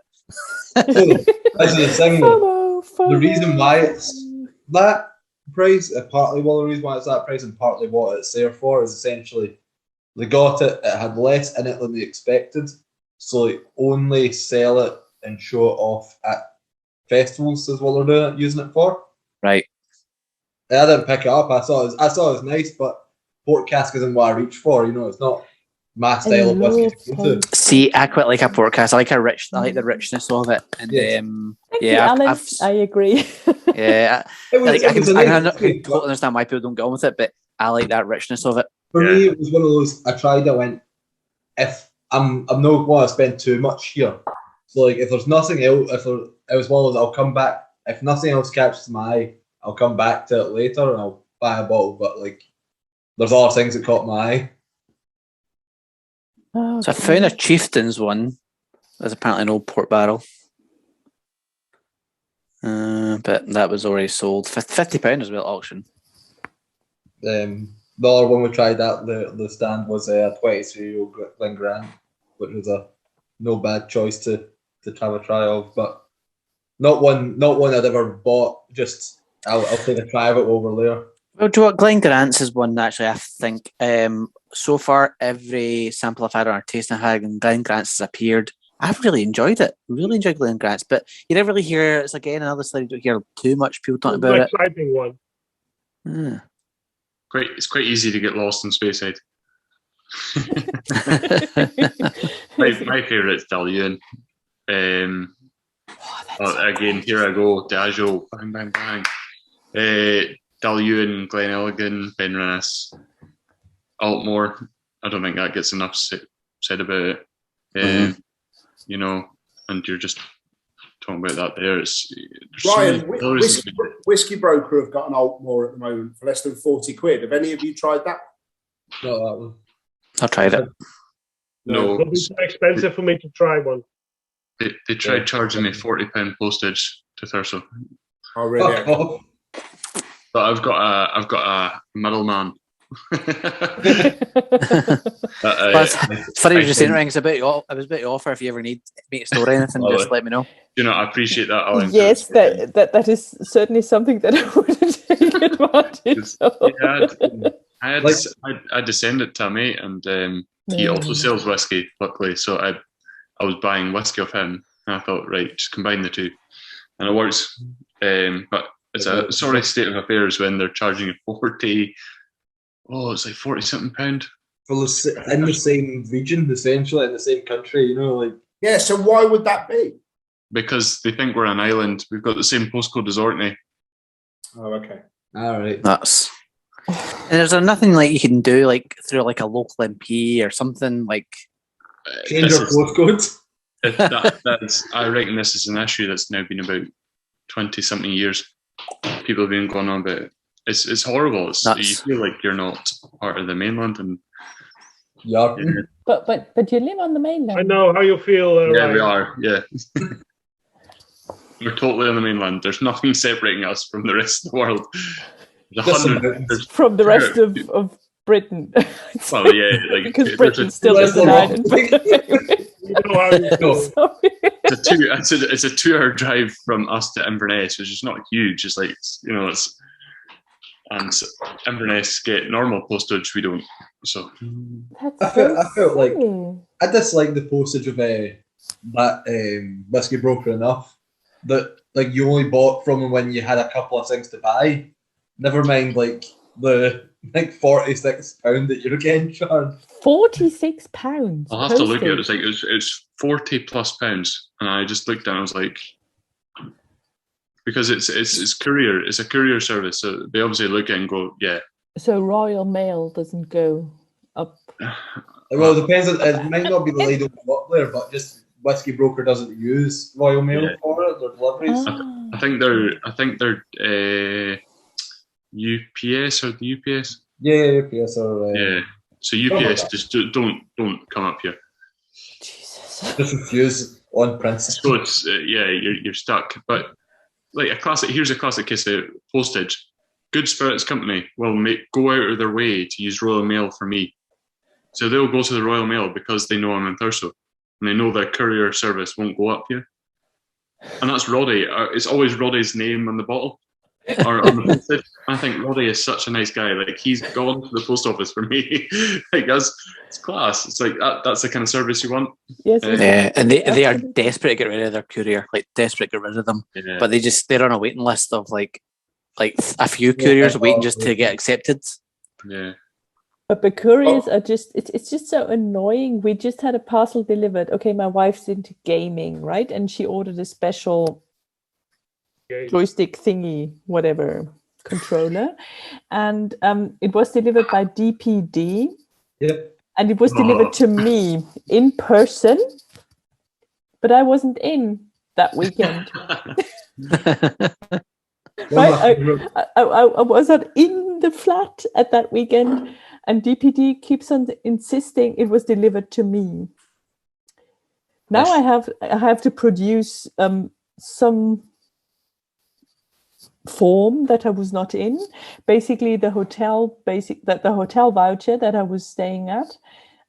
So that they finally refund the fucking thing. it's just so annoying. It was like Amazon, the photo of Amazon saying that they delivered something to somebody, and it was your parcel was delivered to your receptionist, the green wheelie bin. Your receptionist. Like, not only did they deliver it to a wheelie bin, but also they gave your wheelie bin a promotion. The green wheelie bin. That's crazy. The DPD delivered my package just at the beer discount center in Newcastle where I could have picked it up, and it was very smooth. I think no it's just at all. Only I was the one who had to pick it up. Yeah, I think that's the point. If you can pick it up, that's not a problem. If you're not there to pick it up, disaster. Yeah. I always think like with these couriers, well, it depends on the drivers you get, because I've like got a really, really good DPD driver locally, never had an issue, and yet I hear people saying like bad things with DPD elsewhere, and then I get bad issues with Yodel. Yodel's like, for me, the one of the worst experiences I've ever had with a courier. Then I've got other people go, oh, I love Yodel. I'm like, how? I think it's just something it's your pot luck, the drivers you get. And especially now, like with how much, like Yodel especially, I know like people, some friends are like working for them, And someone would be like, yeah, they'll be fine, they'll drop an arm. I'm like, I wouldn't trust that guy with my parcels. Do you have experience with, when I got a package from delivered by DHL, I get a message and I can react whether or not, what they should do with it when I'm not at home. Mm-hmm. DHL. So, Yeah, they're great. I just wrote down, please put it next to the recycle bin in the house. Yeah. Works always. With Dutch Mail, I do not have to do it. They just put it over there. Yeah. That's the same with me. Like we know the posties, so the postmen or women they know exactly what we want to do. Yeah. And they'll put so much faith, and it's just fantastic. And you got that service. Whereas in DHL, again, I think DHL are one of the better ones, but the worst one with us is Hermes. Hermes. I've never come those across guys, a company that are just. Oh. No, those guys, honestly, they have to use their own cars. Yeah. They're not. They have to put all the packages in their own cars. They're paid shit. Yeah, so we're lucky we have a good Hermes lassie around our way. She's good. It's like she's got her van patched really well. She's got a small van, but she's really good at what she does. But I could tell, like, if she wasn't that organised, where she organised our van exactly, like that was just fall apart. Exactly, and at DHL, they at least teach you how to do that. You get an instruction. In Hermes, you just told get your own car, put them somewhere in there, and get them delivered. Work out yourself. You'll get there. Exactly, and that's just horrible. Hermes are just they're just poor buggers, honestly, and then they're paid shit. Very, at least in Germany, I don't know what it's like in the UK, but Hermes is. It's very similar to Yodel as well. Yodel and Hermes seem to be the two most probably hated. Arguable for me it is, but the Hermes deliveries up here were 3-week delays. Oh, jeez. Yeah, so like I'm buying birth presents, then have to explain why I haven't got a birthday present. I'm saying, look, here's a proof that I bought you this birthday present. It's coming. Just please be patient. And, making them move from the central belt to here, I'm like, geez, surely it's not that bad. But certain delivery companies. But I think these delivery guys, they don't have it easy. I mean, DHL at least and UPS they are paid reasonably. But I don't think Hermes or Yodel. I've never even heard of Yodel. I don't think they're paid reasonably, and they deliver until 9 o'clock in the evening and stuff like that. I mean, which is horrible. It shouldn't be allowed. Ryan, are you just suggesting that whoever is your Secret Santa starts to deliver it to you, well, by now, otherwise it will not be at your place at the 19th? Is that the reason you put it up? Are you giving out Secret Santas now? That's not possible. You've just reminded me, Frank, that I've not even got mine yet, and I really need to get on that. You're making me panic because either I signed up without knowing. I don't even know if I've signed up. Look up the Secret Santa. I have my Secret Santa has to go out on the European mainland, so I'm easy. Ah, God, I really need to get on this. I forgot all about that. I need to ask the question, have I got a Secret Santa? You've got to get some Secret Santa. I've got enough. I'm going to call it night, guys. Take care. See you around. Sorry?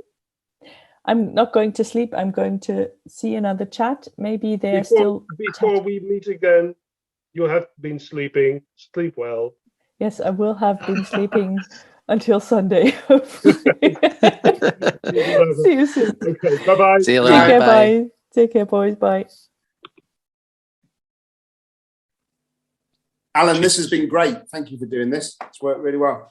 No problem at all. It was a shame it was just such a delay. I think just the dates didn't work out too well for everyone. I think just time of year as well. Everyone's busy. Yeah, no, it's getting harder to organise these kind of things. So thank you for doing it. Really no problem at all. Yep. Until the next one, I'm sure I'll have other splits coming up. Evening, Debbie. Be good to. I was saying that it's just good to see you boys because I'm hardly on these I things. noticed in the mirror, Nick. I tried. That is my daughter, Rebecca. What's your daughter? She's just come back from work. I'm going to try. Okay. You're going to Evening, join. daughter. She's camera shy. Come and say hello to me. Hello, daughter. Hello. Hello. This is Ryan. Yeah. And Alan. Yeah. And Frank. Okay. And Shay's very shy. So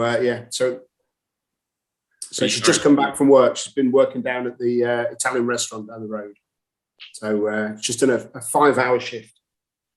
So she's delighted and very happy to do that. Was hard work? I'm sorry, say that again. Was hard work? Yes. Yeah, too hard. Well, it's all right. But I didn't want to do 5 hours, really. No.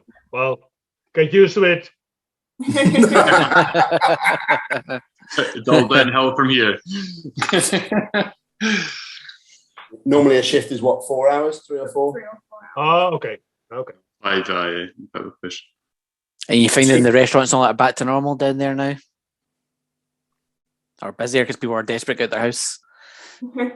It's got busier, hasn't it? Yeah, I mean, due to Christmas, the restaurant's getting quite fully booked at the moment. So I think the run up to Christmas and then around December is really busy for you, and then looks like January is going to be quieter. But who knows what's going to happen? Well, hope restaurants will be opened. Stay open. I like Europe at the moment. Yeah. Don't know what will happen over here. Frank's in the Netherlands and they're on partial lockdown. ooh. Yep. Again. No, I don't miss that really.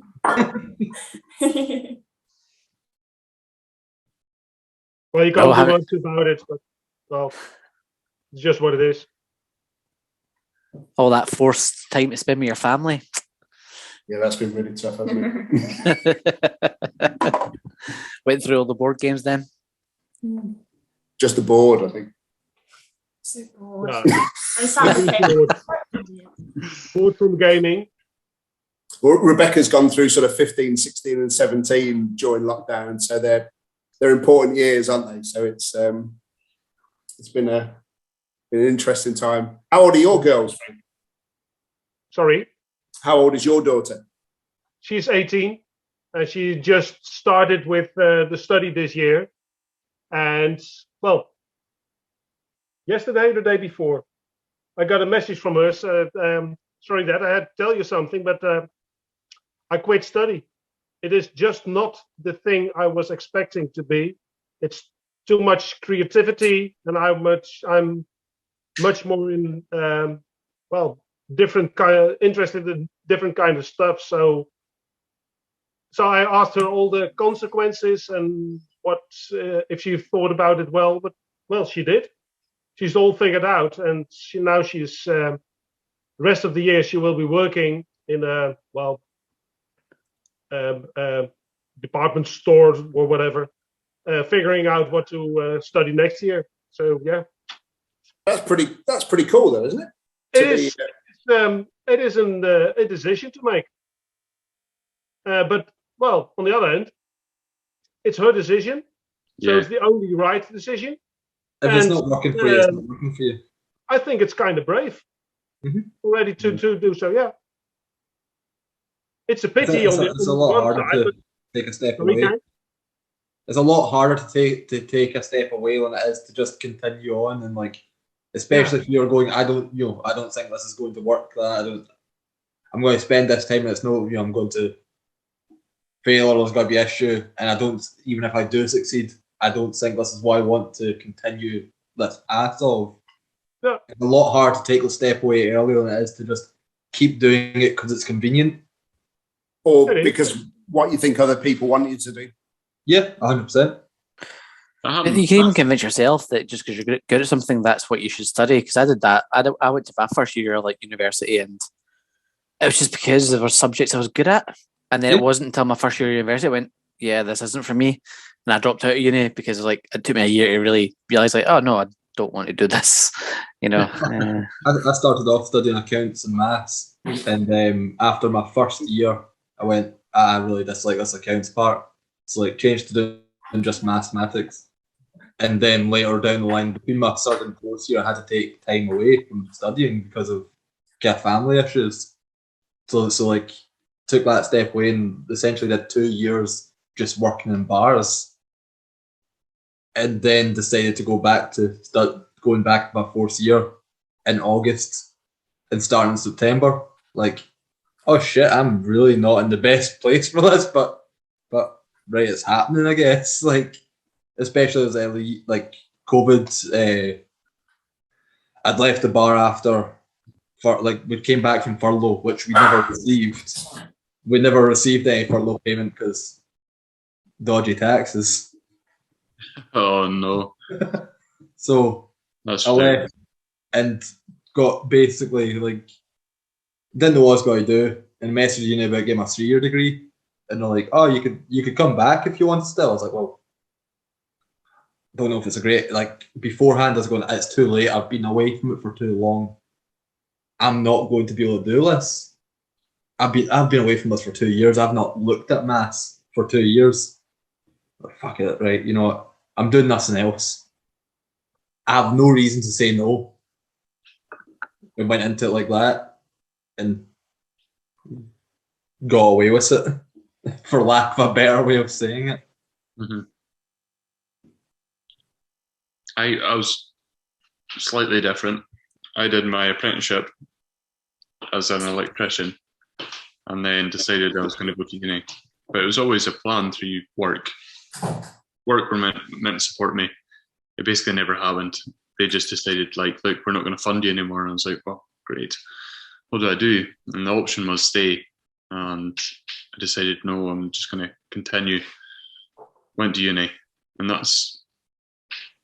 did multiple different roles. Like, I was even doing a lot of homework work as an electrician when I was a student. I was like the cheap way of fixing your flat, so your landlord doesn't do you. Basically, a cheap way. They charge them £1,000. I charge them £100. You know, it's just sensible stuff. But I did a lot of placements, and I was like, Rick, where do I want to be? Do I want to go back home?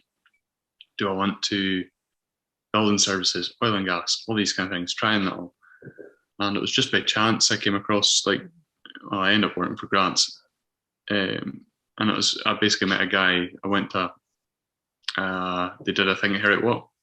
It was just by chance I came across them, and it was a guy that's actually from back home that was giving the talk. Recognised his accent, didn't sound too Caithness. Questioned him at the end. Turns out he was from Caithness, and he was like, "No, go on, put your CV in." Yeah, and I've been 5 years now in the industry, or 4 years, 4 and a bit. So it's good. It's like, for me, I always thought, like, you know, I came out of school and I hated stuff, and it was horrible. I came out of fourth year, I wanted to leave, but I was too young. Came out of fifth year and I was really disjointed. Like, I'd done a couple of hours and did good in maths. I was good at maths, but did pish and everything else, but got the apprenticeship. And, you know, I'm now doing all right for myself. It's like I speak to this about, I've got a lot of young brothers, and I say to them, like, it's not the end. No, it's not be all and end all. Uni is not the be all and end all. You can go and work away and do what you want.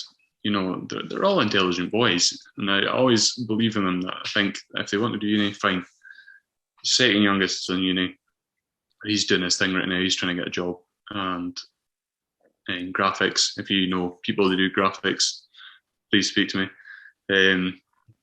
Love to get him a job. And does Jeff Whiskey not work as a graphic designer? I think. So maybe you want to speak to who? Sorry, Jeff Whiskey. Oh, is it seriously? I'm pretty sure it says on his Facebook, graphic designer. If he works as, I do not know, but he is a graphic designer. Yeah. I'll ask him then, because Lewis is on the lookout for a job, and then we've got. So I'm an engineer, graphic, everything. He does everything. Lewis, and then Ben's now he's doing cinema totally different to us, TV, media, cinema and stuff. So he could end up working for the BBC. I always just say, BBC, you're fine. And Scott doesn't know what he's going to do. So, also, are you aware of the website Fiverr? Fiverr, yes. Yeah, so like it's maybe worth him getting on that as well. I don't know if he's already on it, but it's maybe worth getting him on there because if he can, because I considered, I haven't done it yet, but I've considered a few times starting up a whiskey blog. And I always thought if I'm going to do it, I might, because I used to be good at graphics when I was younger. I used to have Photoshop, and I was just totally lost in the knack for it.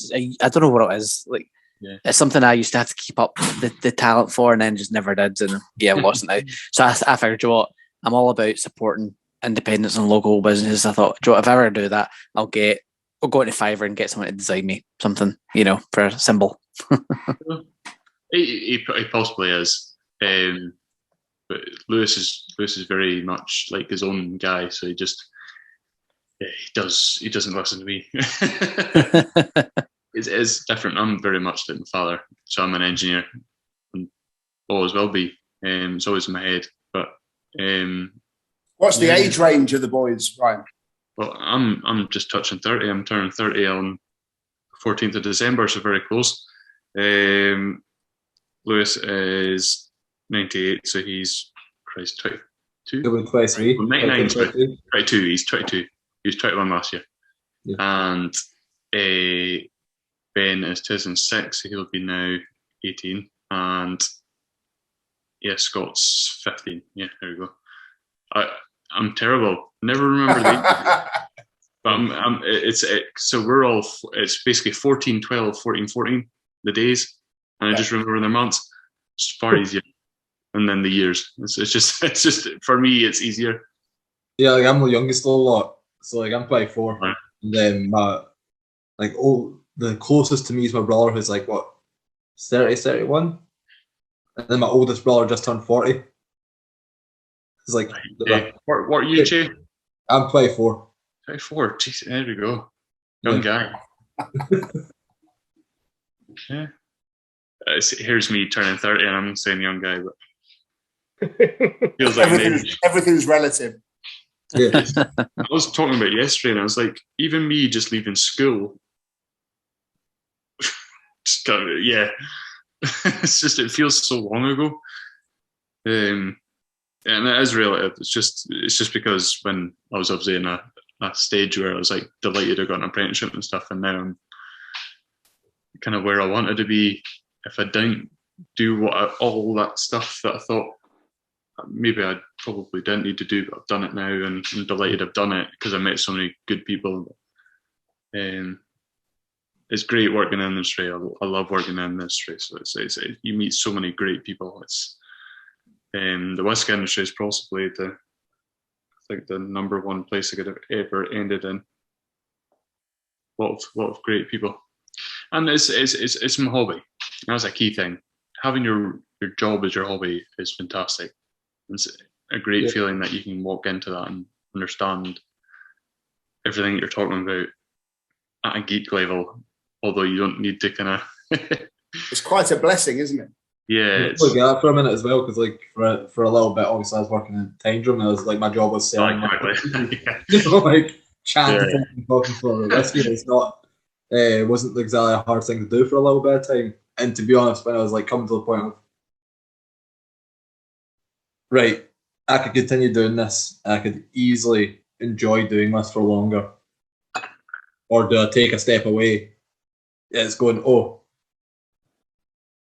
it basically just turned into a point of, if I don't take a step away now, I don't have a choice later. So let's take the choice now and do something else. If things don't work out, I can come back to it. This is easier to come back to than doing something with your qualifications, because at the end of the day, you've not done S with your qualifications for like 10 years or so many years after it. They're going to be very hesitant to give you anything with it. You forgot that by now. How did that job come about, Jay? Was it just something that popped up and you thought I'd be interested in it, or did someone speak to you? It was literally just in like Facebook groups. People shared it, people shared the thing about that Green Monster was looking for a whiskey enthusiast. So I was like, yeah, you know what? Like, I just came out of uni. I specifically didn't think I did very well at uni at that point. I came out, I didn't have my results yet. I was like, I think I fucked it. I don't think I've done well. I think I fucked it. Fuck it, we'll go do this. You And did literally- get your results. What? You did get you got your results you're expecting. Yeah, Right? but at that point, Yeah. so at that point, I didn't know what I'd done.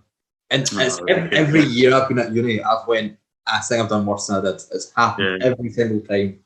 But I was like, I don't think I've done that good. Fuck it, I'll do this. Even if I don't, like, there's no graduate roles going for a bit of time anyway. So, like, fuck it, we'll go do it. See what happens. Went and started working before I even, because I'd applied for a job with Spirit beforehand and I'd been waiting months to hear back from them. And I'd had an interview with them, I hadn't heard anything back since. And I applied for that. Within 5 days, I'd had the interview and been offered the job. Nice. And then, like days before I was moving to Tyndrum to start working there, I got a phone call from people at Spirit going, "Oh, would you like to take this job?" I was like, no, not really. I've been offered something else. Oh, like, does it line more with your career goals than what we're offering? It's like, not particularly, but now does yours. Like, your job isn't more in line with my career goals either anyway, so, like, maybe ever so slightly with it being more, like, office-based, but not enough that it made a difference. So I went to Tyndrum, and literally, like, the day after actually probably a couple of days after I applied, I got my results and went, okay, these are better than I expected. Like, I was expecting this guy, like, actually just straight up fail, not get anything out of it. Like, the last year would be a waste of time, and I ended up getting a 2-1. So I was like, Well done, mate. my expectations were way off what I ended up getting. I was like, oh fuck, I've absolutely fucked it. Oh no, I've actually. What was your degree in? Mathematics. Yeah, did that at Glasgow. That's not bad. Then is it a 2-1 in mathematics from Glasgow? You'd probably take that, wouldn't you? Oh, 100%. I'm like, that's even from the get go of starting at university. Like, that was what you'd always heard and constantly was reinforced of what you're aiming for is a 2-1 or above. Yeah. Like, most graduate schemes, that's what we're looking for: 2-1 or above. 2-1 or above. Who's So your I get lecturer, that. Che? What? Who was your lecturer for maths, or did you have more than one? I had a couple over the course of my time. I had like Brendan Owens was my topology lecturer I had in the last year. I had Paul G. I don't remember his last name. I just remember him because I chatted away to him and then realised that I recognised him through skateboarding for the last couple of years, and he skates. So it's like, just Did you ever have one that was like, I can't remember the name of the guy, but he was like really short, like Yoda kind of short, and he used to walk in with like a cape and everything, like you're literally short, stumpy guy like this. Is this a dream? Oh, right. I don't remember. I think if I ever had that person walk in, I'd have recognised it more. So you would have. Like, I think this guy had like I don't recognise whatever the equivalent of like the American I 10-year remember is type thing. I think he had this. With one like fucking like smart like leather shoe and one croc, and just being like, "What the fuck are you doing?" Did he have a beard, or was he kind of like sweaters and stuff? He's a like Don't get personal. senior guy. It's Andrew Wilson. Yeah. I recognise him. Yeah. What's this? I did maths at Glasgow as well, which is why I was saying. Well, I dropped out just because stuck. Well, not so much the maths, but no, actually, maths was kind of bored me. The physics really bored me, even though weirdly it was my favourite subject in secondary school. Got to uni and it just bored the life out of me. And that might just be down to lecturers. Like, I had really good lecturers in secondary school. Really, they made it so engaging. And the guy I got in Glasgow Uni was just so unengaging that it just started to bore me. But why did I just enjoy the subject? My final year at school, the advanced higher, like, so for mathematics at school, I'd had like the first year teacher was like fine, and then ever since that, I'd had this guy called Mr. Zerbic who was absolutely fantastic, but like, he just knew his shit that well. I didn't need to put effort in. he just knew it. He could he'd make a mistake here and there, but he didn't. It wasn't a big issue. Whereas then my final year was with was Mrs. Clark, who was obviously very competent nonetheless. This is not a thing of she didn't know her shit, but he found it easy. She didn't find it as easy. But she was so well prepared, and it was such a, I guess, enlightening thing to have that of, you can still do that well regardless. You just need to reevaluate what you're willing to do. So every piece of work we would hand in, she had worked solutions that she done herself. So everything if you didn't know what you're doing with something, even just general classwork, you can maybe take a look at what she'd done and see where you went wrong or where something's happened, which you just didn't get with anyone else. It was a very unusual experience from that level.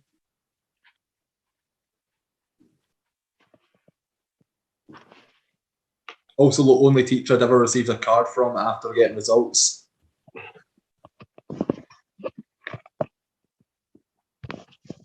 Oh, what have you broke it now, Nick? So I've got a Carnmore Williamson. Oh, nice. Ah, yeah, Lefroy. So I haven't bought it, and it might not be available anymore, but I was transfixed with there's a Brighton whiskey shop that have done a Williamson called something about a sawmill. So again, a conundrum of Williamson, and it's what's the shop called? Set Your Wolf Loose or something like that. I don't know. It's really worth looking at. It's a fabulous whiskey. I tried it at the West Midlands Whiskey Festival. I'll try and find a link for it, but they link it to local art as well. So next to the shop, the independent shop, they've got a wall where local graffiti artists are invited to come and sort of showcase their art. And then if it's successful, it becomes the plan is that's the design for the label of the bottle. Ah, and nice. So it's on a sawmill. I think it's called On a Sawmill. That sounds like it's a anagram of Williamson. On a sawmill. Something like Lindsay. Yeah. I like that though. It's now to a point where it's not even an anagram of Lefroy. It's an anagram of the thing that represents Lefroy. Yeah, absolutely. Absolutely. But it was finished in a sweet wine cask or some kind of wine cask, something I'd never heard of before. And that, with the combination of the indie label, just made it probably fashionably attractive. But it's a really great whiskey. So if I can save my pen, I was gonna buy a bottle, and then the new Dramore landed, and I'd never owned a bottle of Glenmorangie before. So That was that Madeira, was that? Madeira cask? Yeah, it is, yeah. I thought it, and it was 50, 56 quid or 58 quid as opposed to 80 quid, which the Ben Nevis was. So I thought I'd give that a go. Yeah, I know. I went for that because I got the white port one cheaper because they were after that taste. No, did I get it cheaper? Well, cheaper than the Palacotado, the white port one. Kenny had told me that they'd got a case of the white port left because they'd had a fuck up with the labels, and so I did a tasting with, I think it was the Berkshire Whiskey Club, which Tom is part of as well, and he said at that point there's a case left, so if you want to buy a bottle, let me know. So that was back in September. And so I've just asked him again whether that's still a goer or not, because he said he'd reserved one. If not, it doesn't really matter. So if that doesn't come through, I might try and find this Williamson. Anyway, so the Carnmore Williamson, it's the 210 rather than the 09. So it's not fab, but it's my entry into whiskey all those years ago was Lagavulin 16 and Lefroy 10. And I have such fond memories from 15 years ago of the LAF 10. and now it's such a disappointing whiskey. So I still love the ideal of Laphroaig, but I find most of the distillery bottlings to be relatively disappointing. So trying to find something that's independent is great. So I've still got some of the old 18 left, which I'll have a go at. And was it Amazon did the 16 as well? Which they did. That was an exclusive to them, I'm sure. I feel like it came back on again recently, I think. I think it's still available actually, but it's 80 something quid, which is I don't know. It just feels like it's about 15 quid too much. I think. Like a lot of Islay whiskey, though, it just trades on Islay popularity. Yeah, but if I can buy a bottle of Port Charlotte for 60 quid or whatever it is, I love the Kalila 12. I love the Bunner 12. There's so many great whiskies, aren't there? Even Port Charlotte, a 10-year-old, which I think's still 46, isn't it? That's just such a good value. I just think that's a great whiskey. Well, it's great, and I think it's good value for the taste.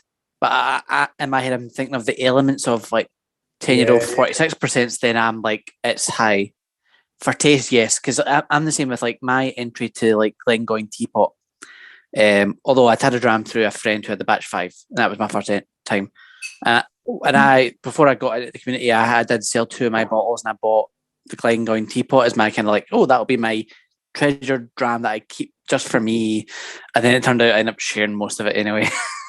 But that Teapot batch 7, I didn't know any better. I was like, that's 120, I'll get it.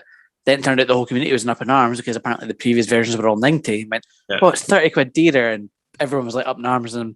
But for me, coming into just that, I'm going, this is 120, and my God, and I compared it to all the other drams I'd had and ones that were close to it, £99 and all that.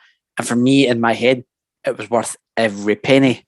But I didn't have that attachment to the £90 price before it, if you know what I mean. Exactly, yeah. So for me, in my head, I'm going, that is worth every penny. To the point where when batch 8 comes out, and I'm hoping they either stay at the same price.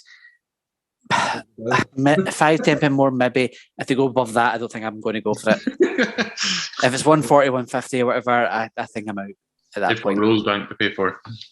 Yeah, well, this is my worry. Which has been super expensive though, because obviously they've had many issues. Yeah, and plus COVID delay in building and all sorts. Yeah, like it's batch 8 seems to have been delayed. Like I thought batch 8 would be out by now, but it's not. And I'm a bit worried about the price. Is that partly because they've not sold as much of the batch 7 as expected? Because it's like, batch 7 sold out. They can't get it now. It took longer because they'd sold obviously. Yes, it did take a while. So like usually they'd sell it within like somewhere between 3 and 5 months apparently. And I'm only just knowing this through verbal conversations. But yeah, no, this one lasted for a majority of the year. But about a few months back, I can't remember because I'm getting quite low. I've basically got not enough to really have less in my drink. I basically need to finish it off. It's going to go flat if I don't. I need to finish off my bottle. But I'm kind of like, I was like, I really enjoyed that so much. I would happily replace the batch 7, but it's gone. It's gone for a while now. I'm looking forward to giving this a go. That's put up earlier, but like just talk about good spirits coming in, all that. But like, come on, Tamdu. Yeah. When what year was that? It was a while ago. I picked this up at auction. I don't know when exactly it was bought. It doesn't say on the bottle, but it was on auction, and I checked it online. And I literally got it for about roughly the same price that it was originally sold for, which is I'll take because I'm like I was just going at it like what would I pay for like cash strength Tamdu these days? As I said, it's like £50 or £56. Like that seems reasonable for it. Yeah, 9-year age statement and like the color. That's not ridiculous sherry, you know. Like that's either bourbon or very refill sherry, which I'm more into the idea of. That's a good point. Do they not put They don't put the cask on it? Not in this one anyway, because this is an older shape bottle as well. They don't. As well, and like the one you've got. We're now in a age that would fly off the shelves. Yeah, Tamdu is just phenomenal in price now. Well, they're doing that with one of their is it Buna, maybe? Buna. I remember being one of their tasting where it was the X bottles of theirs, and they went, "Oh yeah, we got this Buna," and I can't remember what age it was, but they went, "We got it," and they put it on, Sorry? Was that not the 10th anniversary? So it was there was two tastings, one after the other. I think it was the birthday one was when they did the like Ardnamurk and the single grain, all that sort of thing. Then a week later, they did a charity tasting, and the charity tasting had the previous bottlings. Were you on both then, Ryan? No, I missed the charity tasting. Anniversary. Okay, so the charity tasting had the previous I went bottlings. I went mad on the 10th anniversary. So have you got the 30th grain then? Okay, fair enough. I'm holding it for the 14th because that's my birthday. So I thought, Joe, because I thought you were on that tasting because see, as soon as you mentioned it was your 30th and 14th, I went, oh, I've got a sample extent. I was like, oh no, hold on, was he on that tasting? Well, Roy, mind it was me and Roy for the cast strength. Oh, so it was. Yeah, that's right. Yeah, that's and right. He was like, no. Yeah, I cannot take it. I've got about two. I was somewhat good after that taste. I bought the North Star, North Star Ben Rennes. Oh. Which I basically got all of them, but I split out my office in Ardnamurk and that last Ardnamurk split, so that's gone now. So I've still got the Ben Rennes, I've still got the single grain. See, the Ardnamurk and that from trying the tasting, I was like, I liked it. It was really, really good. If it was £50. Yeah, the reason I got it is because I knew I was going to split it out. So I knew I was going to split it. Yeah. Because I was trying to collect Ardnamurk. In my head, I was thinking, single cask, unpeated, I don't have anything like that in my range so far. So that was basically my, like, I'm definitely getting this bottle.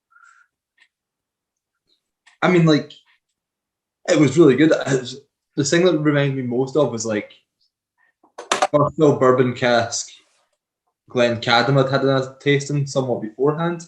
And it was just that way of like, yeah, like, this tastes like something that I've tried at £55-60. But it's £25 more than that. Yeah. Well, so getting back to that point about... But I didn't buy it afterwards for that. But getting back to the point about the Buna they did their own bottle in the Buna. Can't remember again what age it was. But what did you say it was, Che? Oh, it was like 29 or something, wasn't it? 20, yeah. Something like that. And they did it for like dirt cheap. I can't remember what it was, like 45, 55, 75 quid, whatever it was. It was like basically so tiny a price. They're like, we could have charged 4 or 5 times that price and got that money easy. At least double easy. And the thing I love even more about, I don't know if you've heard that side of the story of it, though, they at one point, before they like started selling it, they put some of the bottles of it into like their cocktail. They're so yeah. Technically, they're Solera bottle, but they're not allowed to call it a whiskey. They have to call it a. So I don't. If you ever go on Nick, they've got this. Put a tiny amount of bitters or something into it like that. Yeah. So like, there's. Hang on. Great customer. I've got both of them as well. I think. Hold on, I can do the same. Oh God. Checking. We're still recording. Do we? I can't stop that here. No, but we're still recording. Which number is that? 28. Number 28, and it's fantastic. So I've got 27 and 28 here. Yeah, 27's in the recycling bin. So this is the thing they do. They for every dram you really, really like, for Nick and Frank, they start adding like a Solera, like it keeps. They'll never. I don't think they empty it. I think they just keep it going. They'll take some out and they keep it going. They'll fill some of these bottles up, and they'll add more in. So there's always something I think in from the very first one they've ever done, unless at one point they did empty it and it maybe slightly delayed. But they are not allowed to call it a whiskey. So they. Oh, sorry, you're on mute, Nick. Sorry, mate. Who's they? Who does it? Good Spirits Company. So they make these prepared cocktails, but essentially it's a Solera bottle of sorts, where they just keep adding to it, but they are not allowed to call it a whiskey because unless you have a license to blend it yourself, it's like, you're not allowed to call that a whiskey. Well, all of my Dramore stuff has come through there, unless I've gone straight to Kenny. But I've never bought anything else from them. So maybe I ought to look at their independent bottles that you guys recommend the most? Yeah, so they've got that Teaninich is still there Teaninich, from what I've heard, £60. But they don't always have many at one go. It's usually like one, eventually that sells out, then they'll do another. And I really wish I bought it now. I heard the last one that I heard of, maybe either 1 ago or 2 ago, was Aaron. Yeah, everyone said that Aaron was everyone said that Aaron was amazing. I'm like, and I'm such an Aaron fan and never got it. It was maybe like, for me, I went and I was able to try it. I had a taste of it, and I think that's what put it for me, because it was low ABV. It was a leaky cask or whatever, that kind of thing. Like, that's right. So they only got like 100 odd bottles from it, didn't they? It was low ABV for it, but it was really, really good. And especially for the money they were asking, you're like, oh, is it going to be worth it? So go in and trying it. Are they Glasgow based? Yeah, they're Glasgow based. City centre. Yeah. A really good shop. Like, the guys in there are just really knowledgeable, so it's a really good place to go into and just get to learn. And they just have a lot of knowledge between them all. 28's fantastic because it's liquid and Madeira, so they basically filled it up to as far as they could and then put Madeira on top of it. Never mind the finish. And is that still knocking around, or is it finished? It should be. Mate, let me Google it now. I'll check. They're on to their next one. Alan, you're still recording. You do know that, don't you? Do you? Oh, it was. I think Tom had it automatic set recording. Let me just stop it.